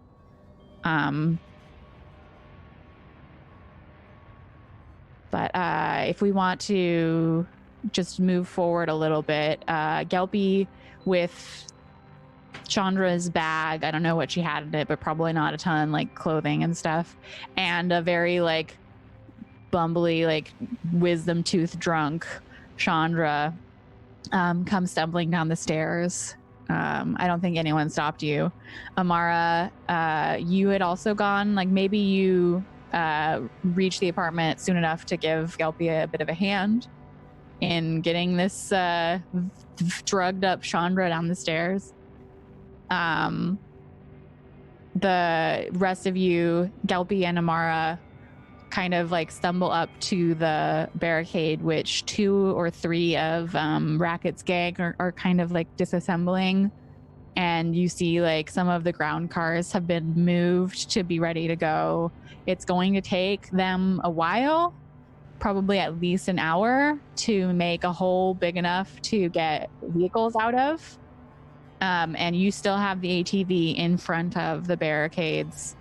Has anyone been left to guard it so that the ambassador doesn't like wriggle out of his the rope around his hands? I was just changing, so okay. I just basically am standing right next to him. Okay, so the ambassador is in the car. I just changed my clothes. Okay, so the ambassador is still in the car. Uskar, Gaius, and Cletus. You see, and Cubit.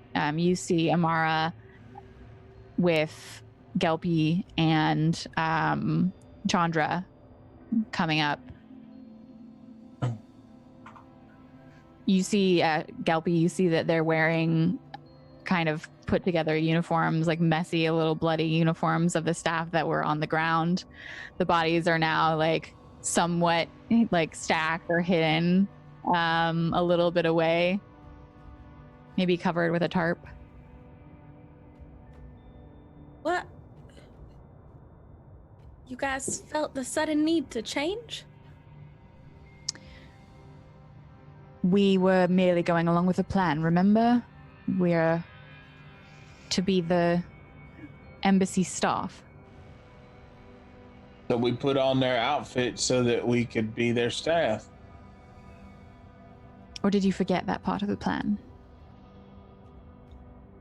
I mean, I kind of thought we were past trying to be pleasant about all this and be a part of the ambassador's people that were coming, but that does make sense.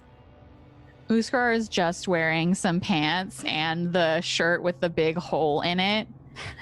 And he like hands you one of the other like kind of bloody but not like horribly messy uniforms. So we have Cletus is wearing one, Gaius is wearing one, Uskar is wearing one. He gave one to Gelpy.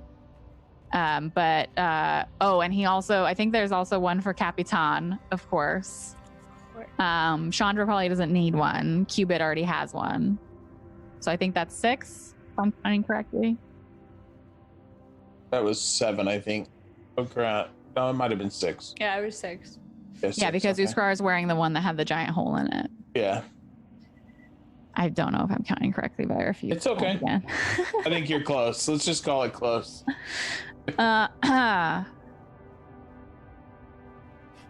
Shall we go then?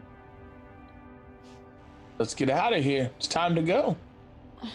Well, Amara, Racket, and and his people. Can we leave the GPS signal behind? Cubit pipes up and... If our intention is to try and get on the ship with everyone believing we're the embassy staff, and then a group of cars come from the city behind us, don't you think that will give the plan a little bit away? That's true. Right. Do we have any idea how much time it's going to take for this hellstorm to reach where we are? You have the visual that was on the news broadcast, and you could attempt to figure out like the amount of time, but in the interest of not panicking the populace, it was not publicized. Like, you have an hour and then everything's going to be, we don't know, because we don't know what it is. Right. I sort of look at Gelpy and I say, if we can come back, we will come back. But right now, that's honestly our best bet. I'm sorry. Can we bring Racket? If he's willing to come, I am more than willing to try to sneak him on. At this point, when we get there, I don't even know what the plan is. Shelby, remember they told us that we could only get 6 people on the ship. Even if we tried to force all these people on the ship, we only have 6 people that they can account for. We're already overdoing that right now. We can't bring all of his friends too.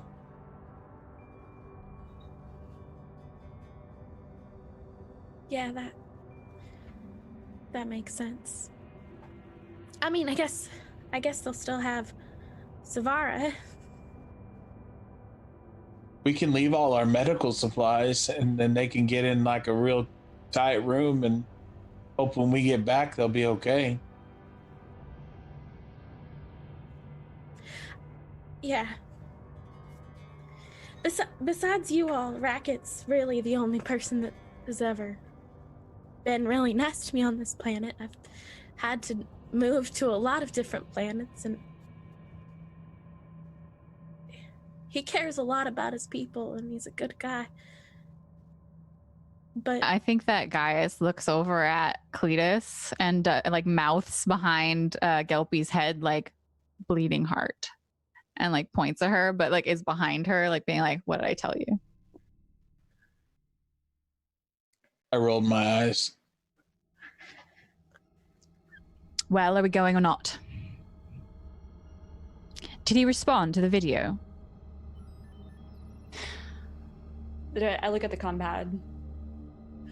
It basically does the like message read, but no message back. It ghosted us, man. So and so is typing. You're like, oh crap, he's saying something, but it's never coming. Well, let me call Racket real quick, or just go tell him. I told him to get ready to go. Gelby, you remember that decision we had to make back at the ship, where we had to decide to come here for Racket or go help the other city? Yeah. This is just like that. This is a decision you're actually gonna have to make right now. And if you want to bring him, you can bring him, like Captain said, but we can't bring his friends or we're all gonna die. I know. I'm sorry. Let me see if he wants to come. At least tell him. Let him know that maybe we can help figure out what this is one day or something, but give him some hope. Can I just go tell him real quick? Tell him we'll come back. But what if we can't, Cletus? I don't want to lie to him. I just want to give him some hope, though. I'm not telling you to lie to him. I'm telling you to tell him we'll come back if we can come back. Don't lie to him. I don't think that a Jorhildian ship is going to come back to this city and allow civilians on board merely because we say it should. If we intend to go on with this ruse, there's no coming back. And honestly, If I have to pretend to be an embassy staff member to get off this goddamn planet, I will. There's no time for tearful goodbyes. Guys, do you have a heart? You've been nothing but selfish this whole time. I'm sorry, but when our ship crash landed because something was shot at an entire city and I saw it burning behind us, I made the decision that I needed to get out of here and alive.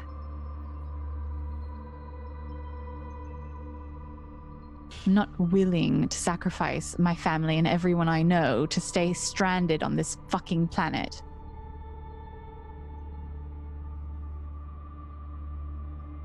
Well, you gotta work with us to get off too. And for the time being, we're your family as well, so... I'm not saying let's try and save everyone, I'm just saying let me say goodbye to my family here. No, that's okay, Gelpin. Go ahead. Go ahead. You do what you gotta do. Just gotta hurry, because we gotta get going. Can you guys give me just a couple minutes? Sure, we'll all get in the vehicles. Amara, Cubit? Amara takes the opportunity to try to like give the Jorhildian clothes to Gelpy. I think that Uskar like handed, like we have enough. I'm like holding them. I believe, because Cletus, Uskar is wearing the torn up ones, Cubit, Gaius, Amara, and I don't even know, man. I'm looking at my hands and I can't remember. Is it 6 outfits plus the torn up one? It's 6 outfits including the torn up one. That would be 7 at this point then, if I'm correct. Because our full crew plus... Well, the ambassador and Chandra don't need outfits. Right. And then Uskar, Amara, Cletus, Cubit, Gelpy, and then the other guy. And then Gaius. That's 6. But she's doing this in an attempt to kind of like almost, I think, at this point, her relationship with Gelpy is Gelpy just saved her life. She revived her. She feels like she needs to do something for her. And she realizes Racket is very important to her. Right. So take these, give them to Racket. We'll get him on. Oh, you're giving your clothes to him? Yes. Okay. Yes. Sorry, I didn't understand. Yeah, no, sorry. It was me not communicating it. We'll figure out a way to get me on, but you matter to me, and that means your family matters to me. Amara... Just go get him. We gotta go. We're not leaving you behind any chance down that. So you get in that car. We'll figure that out. Okay. Gelpy's gonna run to the, like, just bolt off. Okay. I'm assuming the rest of you are just like getting in the vehicle and putting your stuff in the car and etc. We follow Gelpy as she runs off. Are you carrying the additional uniform? Yeah, I'm probably just like running with both of them in my arms. Okay. Tripping on the sleeves and stuff. So you get back to Racket, who is at this point talking to a young man who you'd previously seen guarding the barricade, who is like, he's holding his wife by the shoulders, and she has their young 3-year-old daughter, who's kind of just like tugging at her skirt and sucking on her thumb. And Racket is talking to both of them when you come up and saying something about like, just take whatever you can. If you have anyone else that can get here, just let them know. And we only have, as short amount of time as possible. We gotta leave. Oh, Gelpy, do you know how much time we have? Racket, I gotta talk to you real quick. All right. Hi, and I'm gonna turn to the couple there, and I'm gonna say, just 1 second, please. Racket, Oh, sure. Can I talk to you over here? And he just says something like, just go get your ma, and then goes back to you and like steps away from like prying ears. Everyone's busy, so they're not really listening.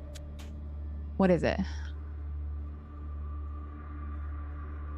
Racket, we only have a limited amount of spots.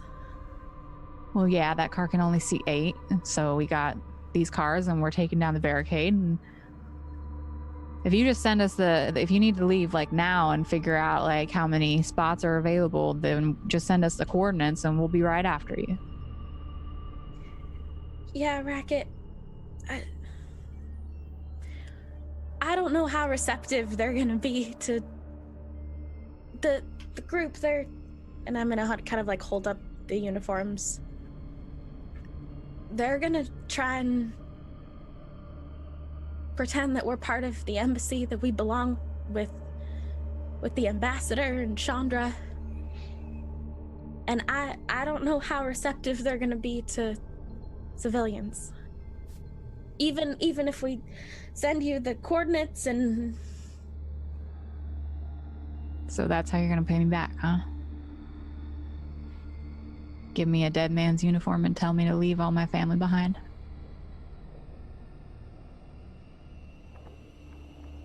Racket, I want to save you.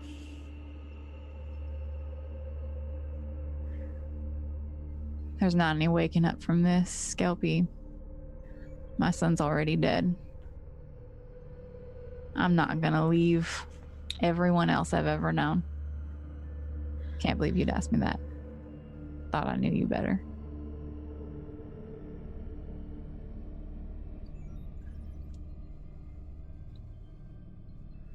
I'm trying to do what's right, Racket. I'm trying to figure out what they're doing, and I want to help save more than just your people. I care about you, I care about Chandra, I care about my friends. But we can't save everyone. I know you think you're doing the right thing, but from here it looks like you're saving your own ass. Which is fine. Go ahead, Gilpy, but I'm not coming with you.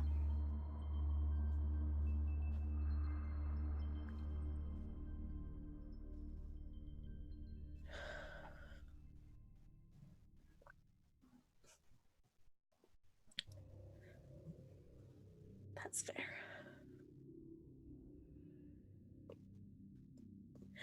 I promise. I'm gonna try and figure out how to come back, how to help. After we get off and try and figure out what's going on. Sure. I'm sorry, Racket.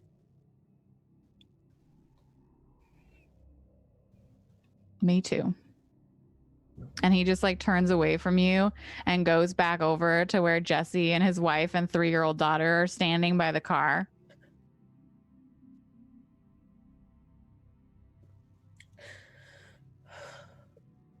Gilby will sulk her way back to the car. You see Gelpy coming through the partially dismantled barricade with the 2 uniforms in her hand and no Racket in sight as you guys are putting your stuff in the car and trying to arrange the ambassador so that he's not sitting on his hands.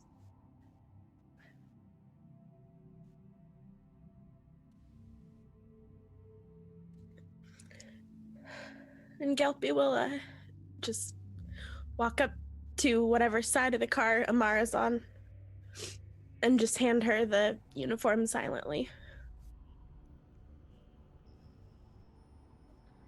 Gelpy, where's Racket?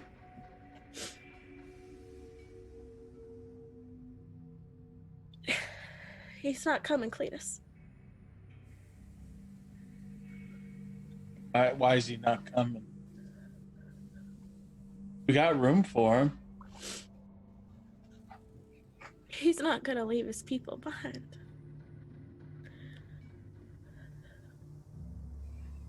Stubborn. Oh. Tell him he's got to come. He has to come with us. Cletus, he's not gonna. Whatever you may think about Raka and his background and this crazy band of snipers and barricades, and he's loyal, and that's why I helped him in the first place. He's a good person, and he's looking out for his family. I can't blame him. We just gotta go. We're running out of time, and he's not coming. I'm so sorry, Gelby.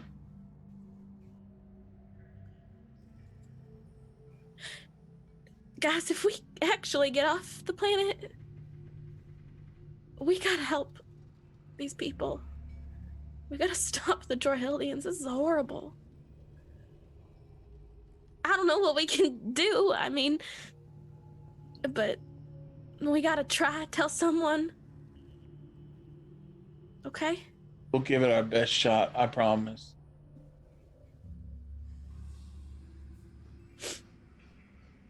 Well, I guess our ride's waiting. We gotta go, guys. And Gelpy will just kind of like wipe tears off of her face with the uniform and just start like pulling it onto her. Okay. Can I assume that Amara's gonna be driving? What with being the pilot, or are you like, nah, somebody else can take that? Nah, I will. Yes, I will drive. At least this one has wheels on the ground, right? It's like good or bad, I don't know. I mean, it's the crash will be a lot less devastating for sure. So when you access the files, the distance between here and the place that you noticed that the ambassador had been going back and forth to is approximately like driving, going fast, probably around like a 30-minute drive. So you have that amount of time to just be like in the car, all squished together at the absolute maximum of people that fit in this vehicle. Is anyone talking, or is it like a silent, tense car ride? Do you have any plans? I would like to say that at the very beginning of the ride that there would be a general interest of conversation, but after what we just saw and what we've been through, I feel like a few of us might be in a little bit of a lull right now because we're actually finally taking a breath. But I would say at like at a halfway point, or knowing that we're getting closer, if this is like a traveling moment, there would probably be a point where we were going to have to figure out what the fuck we're about to do. So does Cletus bring that up, being like, so what are we going to do, guys? Or... yeah. So Cletus would be like, so guys, we got the car, got all of us here. What are we supposed to do when we get there?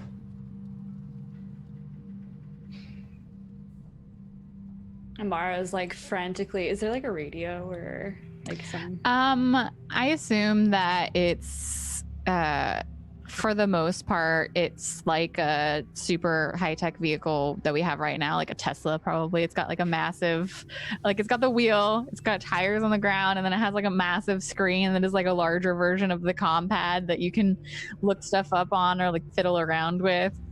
You know, it's got butt warmers. It's pretty much like just like high-tech and like Earth technology in terms of like a vehicle. It's a little bumpy, but it'll get you from point A to point B. It's an all-terrain vehicle, so it's not like a luxury car. Yeah, so I would say Amara's kind of just like, she's sitting, driving, one hand on the wheel, one hand like switching through, trying to find something to put on to avoid this question that she knows she doesn't have an answer to.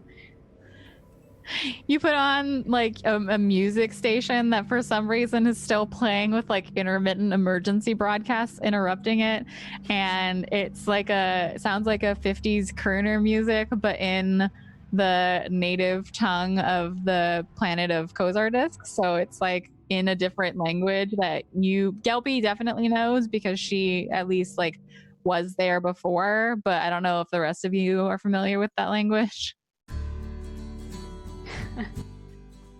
Amara starts like awkwardly trying to nod her head to the beat. Just avoiding the question that Cletus asked entirely. Entirely, completely. Did anybody hear me? What are we gonna do? I like turn it up. Gaius from the back is like, well, am I to take the lead again? And Uskar says something about Captain Amara, Capitan, right?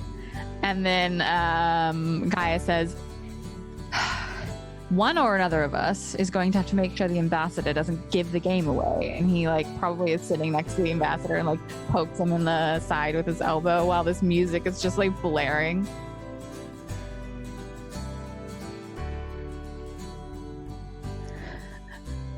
Just no, nobody. I think my main goal is to make sure you guys are safe. I will do what I can to protect you guys. I'm not very good at shooting, but I'll do what I can to protect you guys. But I really am going to need you guys' help figuring out how we get on that ship.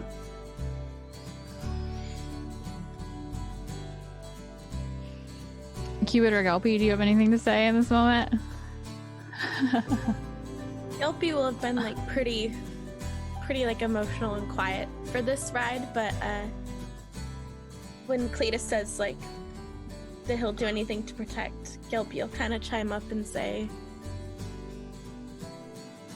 I guess we're all family here and we're gonna get off, and I guess we're here with this ambassador. And I'll like turn to the ambassador and say, are you gonna play nice with us? Are you going to shoot me in the knee? If you don't play nice with us, then I suppose the answer is yes. And his daughter is like asleep on his like shoulder, like totally knocked out.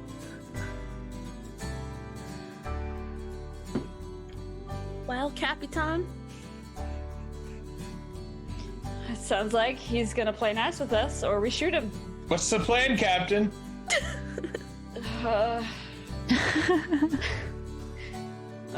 We get there and we get the ship. I don't know, guys. Easy peasy, right? It all comes down to this ambassador keeping his word. If he doesn't do that, we're fucked.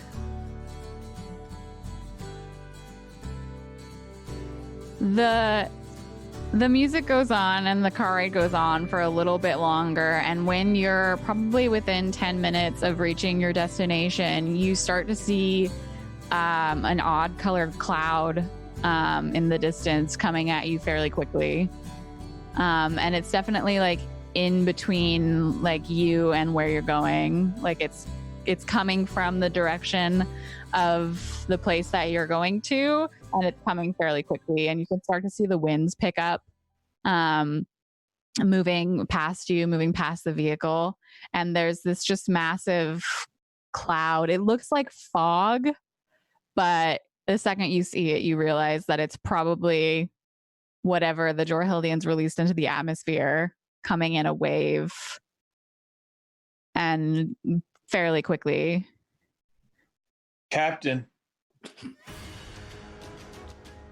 Yep. Do you see what's in front of us? Yep. That doesn't look good. Yep. Have they said anything on the radio about what it is? I'll turn my comm pad on. It's the same broadcast. It hasn't updated. Yeah. Cubit, remember back when our ship blew up and all that stuff went down and you found that secret message? I nod to Gelpy while I'm pulling up my shirt over my mouth. Do you think you could try again? Oh, to see if there's any kind of like secret broadcast that's like Yeah. being transmitted. Yeah, from like the Jorhildians to the other Jorhildians on the planet. I look at her and I look at the comm pad and I look at the cloud. Yeah, give me that. Give me a second. I pull out my comm pad and try to like. Because you previously succeeded on like having access to those like broadband signals or whatever on your own comm pad, you would still have that unlocked. If you check it again, it's any information that's being transmitted on this feed is encoded. You would notice that it's been fairly sparse since the like everyone evacuate statement. It's not like a bunch of people are talking over each other. You don't necessarily have a history of everything that's been broadcast because it's a live feed and it's not saved. But you like, I mean, it's totally feasible that you would have been like noticing if any messages came in on any wave on your comm pad, right? And because you had already unlocked it, like you would have noticed any messages that were like broadcast over this one. I feel like you can make a roll for me in terms of like just seeing if you can find anything that's been broadcast that's not like obviously available. But for the most part, the signal that was a wide signal was just everyone get off, and anything else would have been like ship to ship communication or person to person communication, and that wouldn't have been on like a widespread radio channel, right? Yeah. Instead of using my comm pad, would I be able to use the ambassadors, since that would maybe be... You would get what has been like sent directly to him, and I would say that it's entirely feasible, and because like you've already like cracked it before you got the 14, it's entirely feasible that there's a message to the ambassador from the general, and it just has like an amount of time ticking down on it. It's like a time clock, like you have this amount of time, and being terse is like fairly within, like if you scroll back and look at the messages that have been sent, being terse is within his general attitude, so you can probably assume that you made the right move and fixed your mistake. But you notice that like 10 minutes away to get to the shuttle, and that's when the clock is ticking down to. It's not exact, but like you should be able to get there in time. But in between you and the shuttle, there is this cloud that's coming upon you. And while she's like fiddling with the comm pad, I with all of the chaos that I'm realizing is coming in the cloud, and my like slight bit of panic starts to take over me, I reach into my coat to grab that last little bit of whiskey to like make myself feel better, and I realized that I took my coat off to put on their coat. And then I realized a second time that I left the napkin in the other coat. Oh no. So I don't have that either anymore. So I completely go into like a kind of a sad daze that I lost everything, that I left it all in that coat. Do you say anything, or are you just like grabbing at your chest and then looking like... The only person I would say anything to right now would be Uskar, and it just wouldn't be beneficial right now to create that. No, that makes sense. Communication. So he would be the only one that understands it.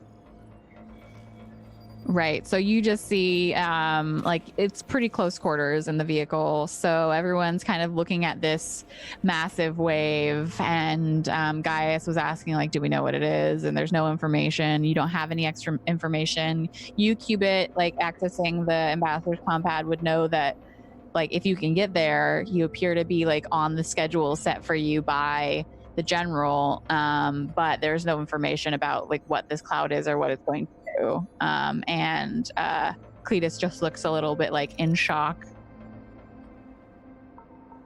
Are you still heading straight for the cloud, Amara, or?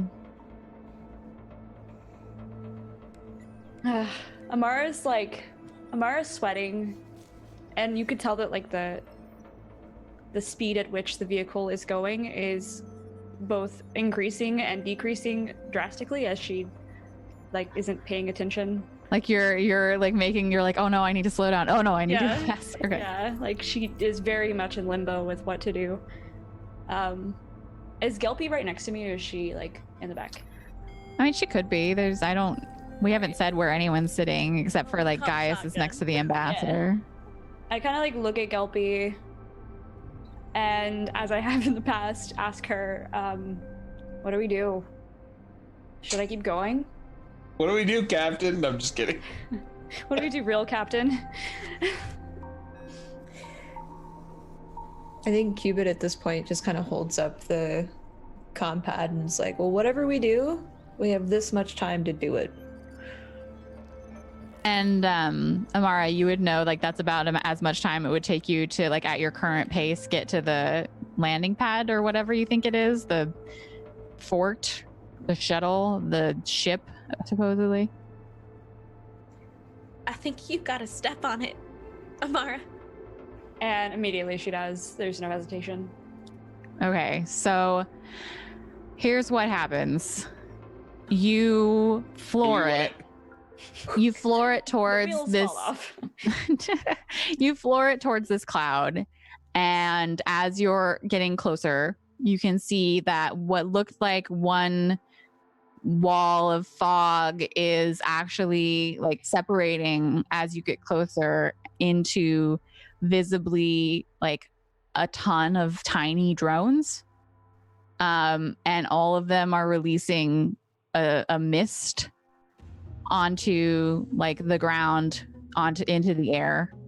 And you notice that the ground is still the like red, parched, rocky landscape, but all of the plants and sparse foliage that Gelpy you had gone through earlier in order to get some like herbs and medicinal stuff, the ones that Uskar had gotten to make a fire, all of them are immediately, as soon as this like wall of fog touches them, drying up and shriveling up and turning into this awful like black sludge and just collapsing onto the ground.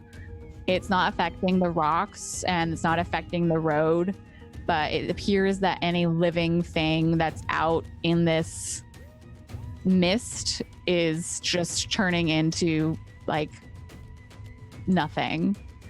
And as you get closer, and the mist starts to touch the car, just like bits and pieces that are being sprayed from what you now see are like drones. The car, the metal is fine. It doesn't appear that anything is happening to the metal. Like where it touches the glass, it slides off just like water. But you feel that the stability of the vehicle starts to shake a little bit. Do you continue? You just gunning it? Close the vent. Am I okay? Question is, how far are we at this point from the ship? When you get to the like, can we see it? The wall, you can't see it because the mist is like filling the air and there's a bunch of drones. It's definitely like reduced visibility a ton. But you're within probably like 7 minutes when you hit the outside of the fog. And you start to feel the car shake a little bit. I'm assuming at this point everyone's. You can absolutely have closed the vents. Yes, yeah, that's the thing that you could have done. There's panic right now in the car. It has to be because. I think she would. She would just gun it even further. You continue. Maybe you knock one of the drones aside and immediately goes back into whatever formation it's in, and like you're hitting a few more, and then you feel the tires pop. And you're just driving on the rims and you feel like the sparks, and all of a sudden this vehicle is like completely unmanageable. And if you want to continue into the fog just on the rims, you're definitely going to have to make a roll for me.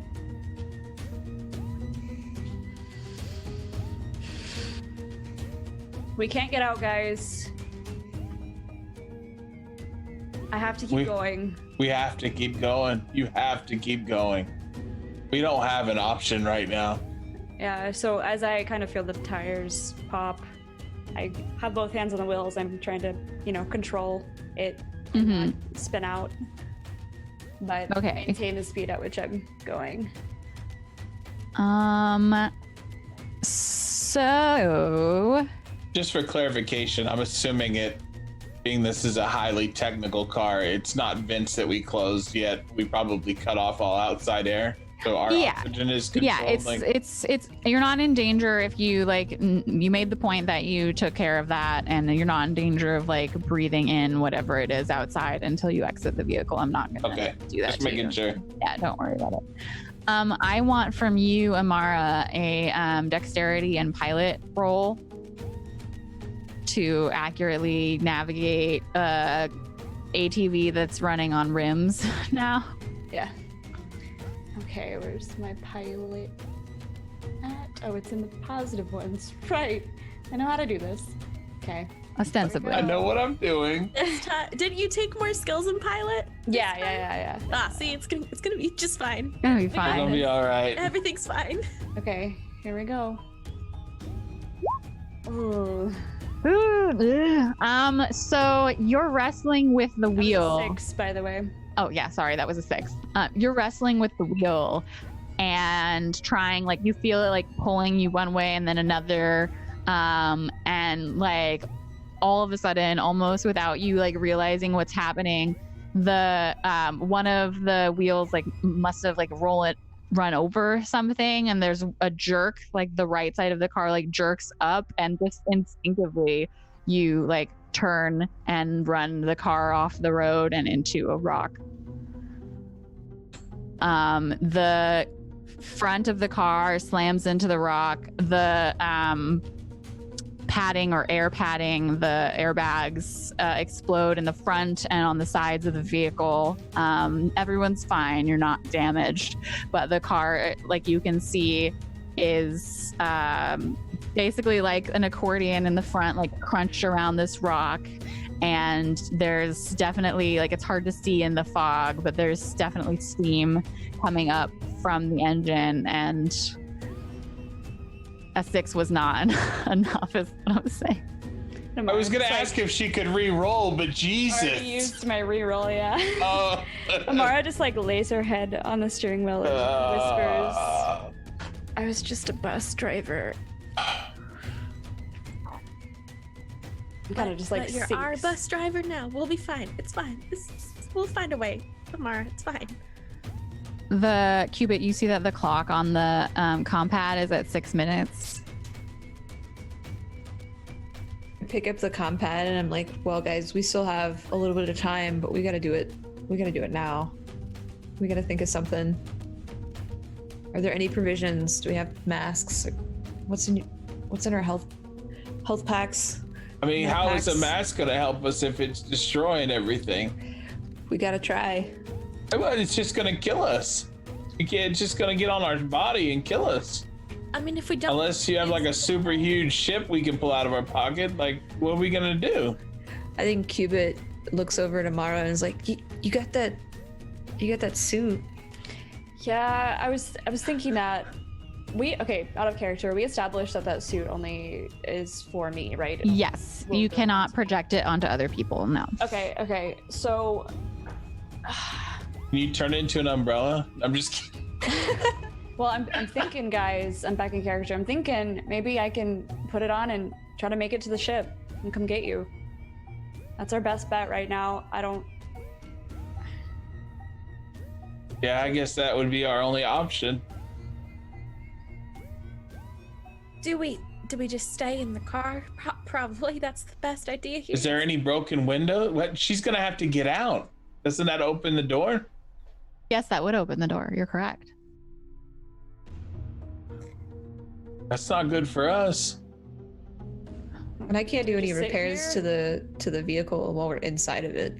Not while you're inside, no. Can you talk her through it? But no, the car's an accordion right now. Well, and like you said, she would have to get out of the car. Yeah. You said there are drones? Yes, they appear to be spraying whatever this is. Yeah. Can we try to hack one of the drones? Or You would a probably bubble around the car? Can we contact the people back at the ship and try to get them to bring the ship to us? You could try. I say still that have out that. loud. So I'm holding the comm pad of the ambassador. Are we doing this via video or text? Kind of in a pickle here.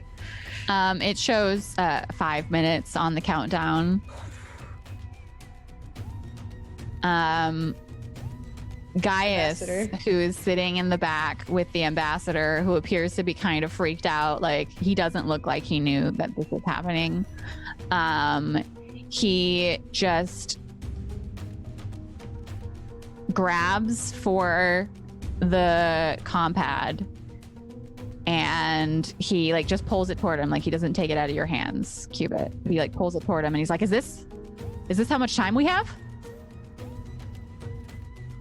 It looks like it. I'm getting out of here. I'm not going to be left behind this stupid planet. And he goes to open the door. Does anyone stop him? No, don't open that door. think- You're gonna kill us all. I think Cubit kind of like lets go of the tablet and starts to reach for either his hand or the door, whichever I can reach. Okay. Let's make a opposed check. So what we're gonna do is, whoever has the highest score wins. Okay. So it's gonna be exert and dexterity to be like faster than him, and it's gonna be if you want to talk him down. You don't have very long though, so I would say that there's probably not enough time for that. And he's gonna roll exert and strength to just kind of try and bust through. Okay. I think I'm just gonna quickly, no words, just do. Okay. All right. So exert and Dexterity to get there faster than him. Yeah. All right, I'm rolling. I think I rolled a 4. Oh, good. Let me just see if he gets less than a 4. Okay. The suspense. Oh my god, he got a 3.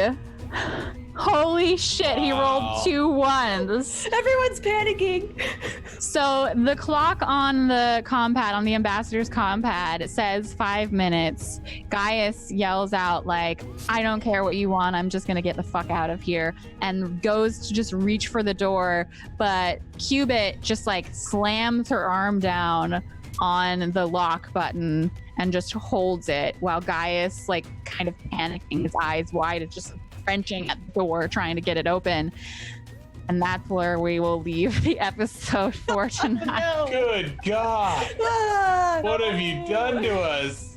I just, make problems for you to figure out. That's all. You are ruthless. And I love it. Doing this with Gaius in the back of the seat. Like, No, not you. Just stop. I have the battles in the cars today, like the ambassador. Yes, like, this is the second time that you've tried to lock the door against somebody that wanted to get in.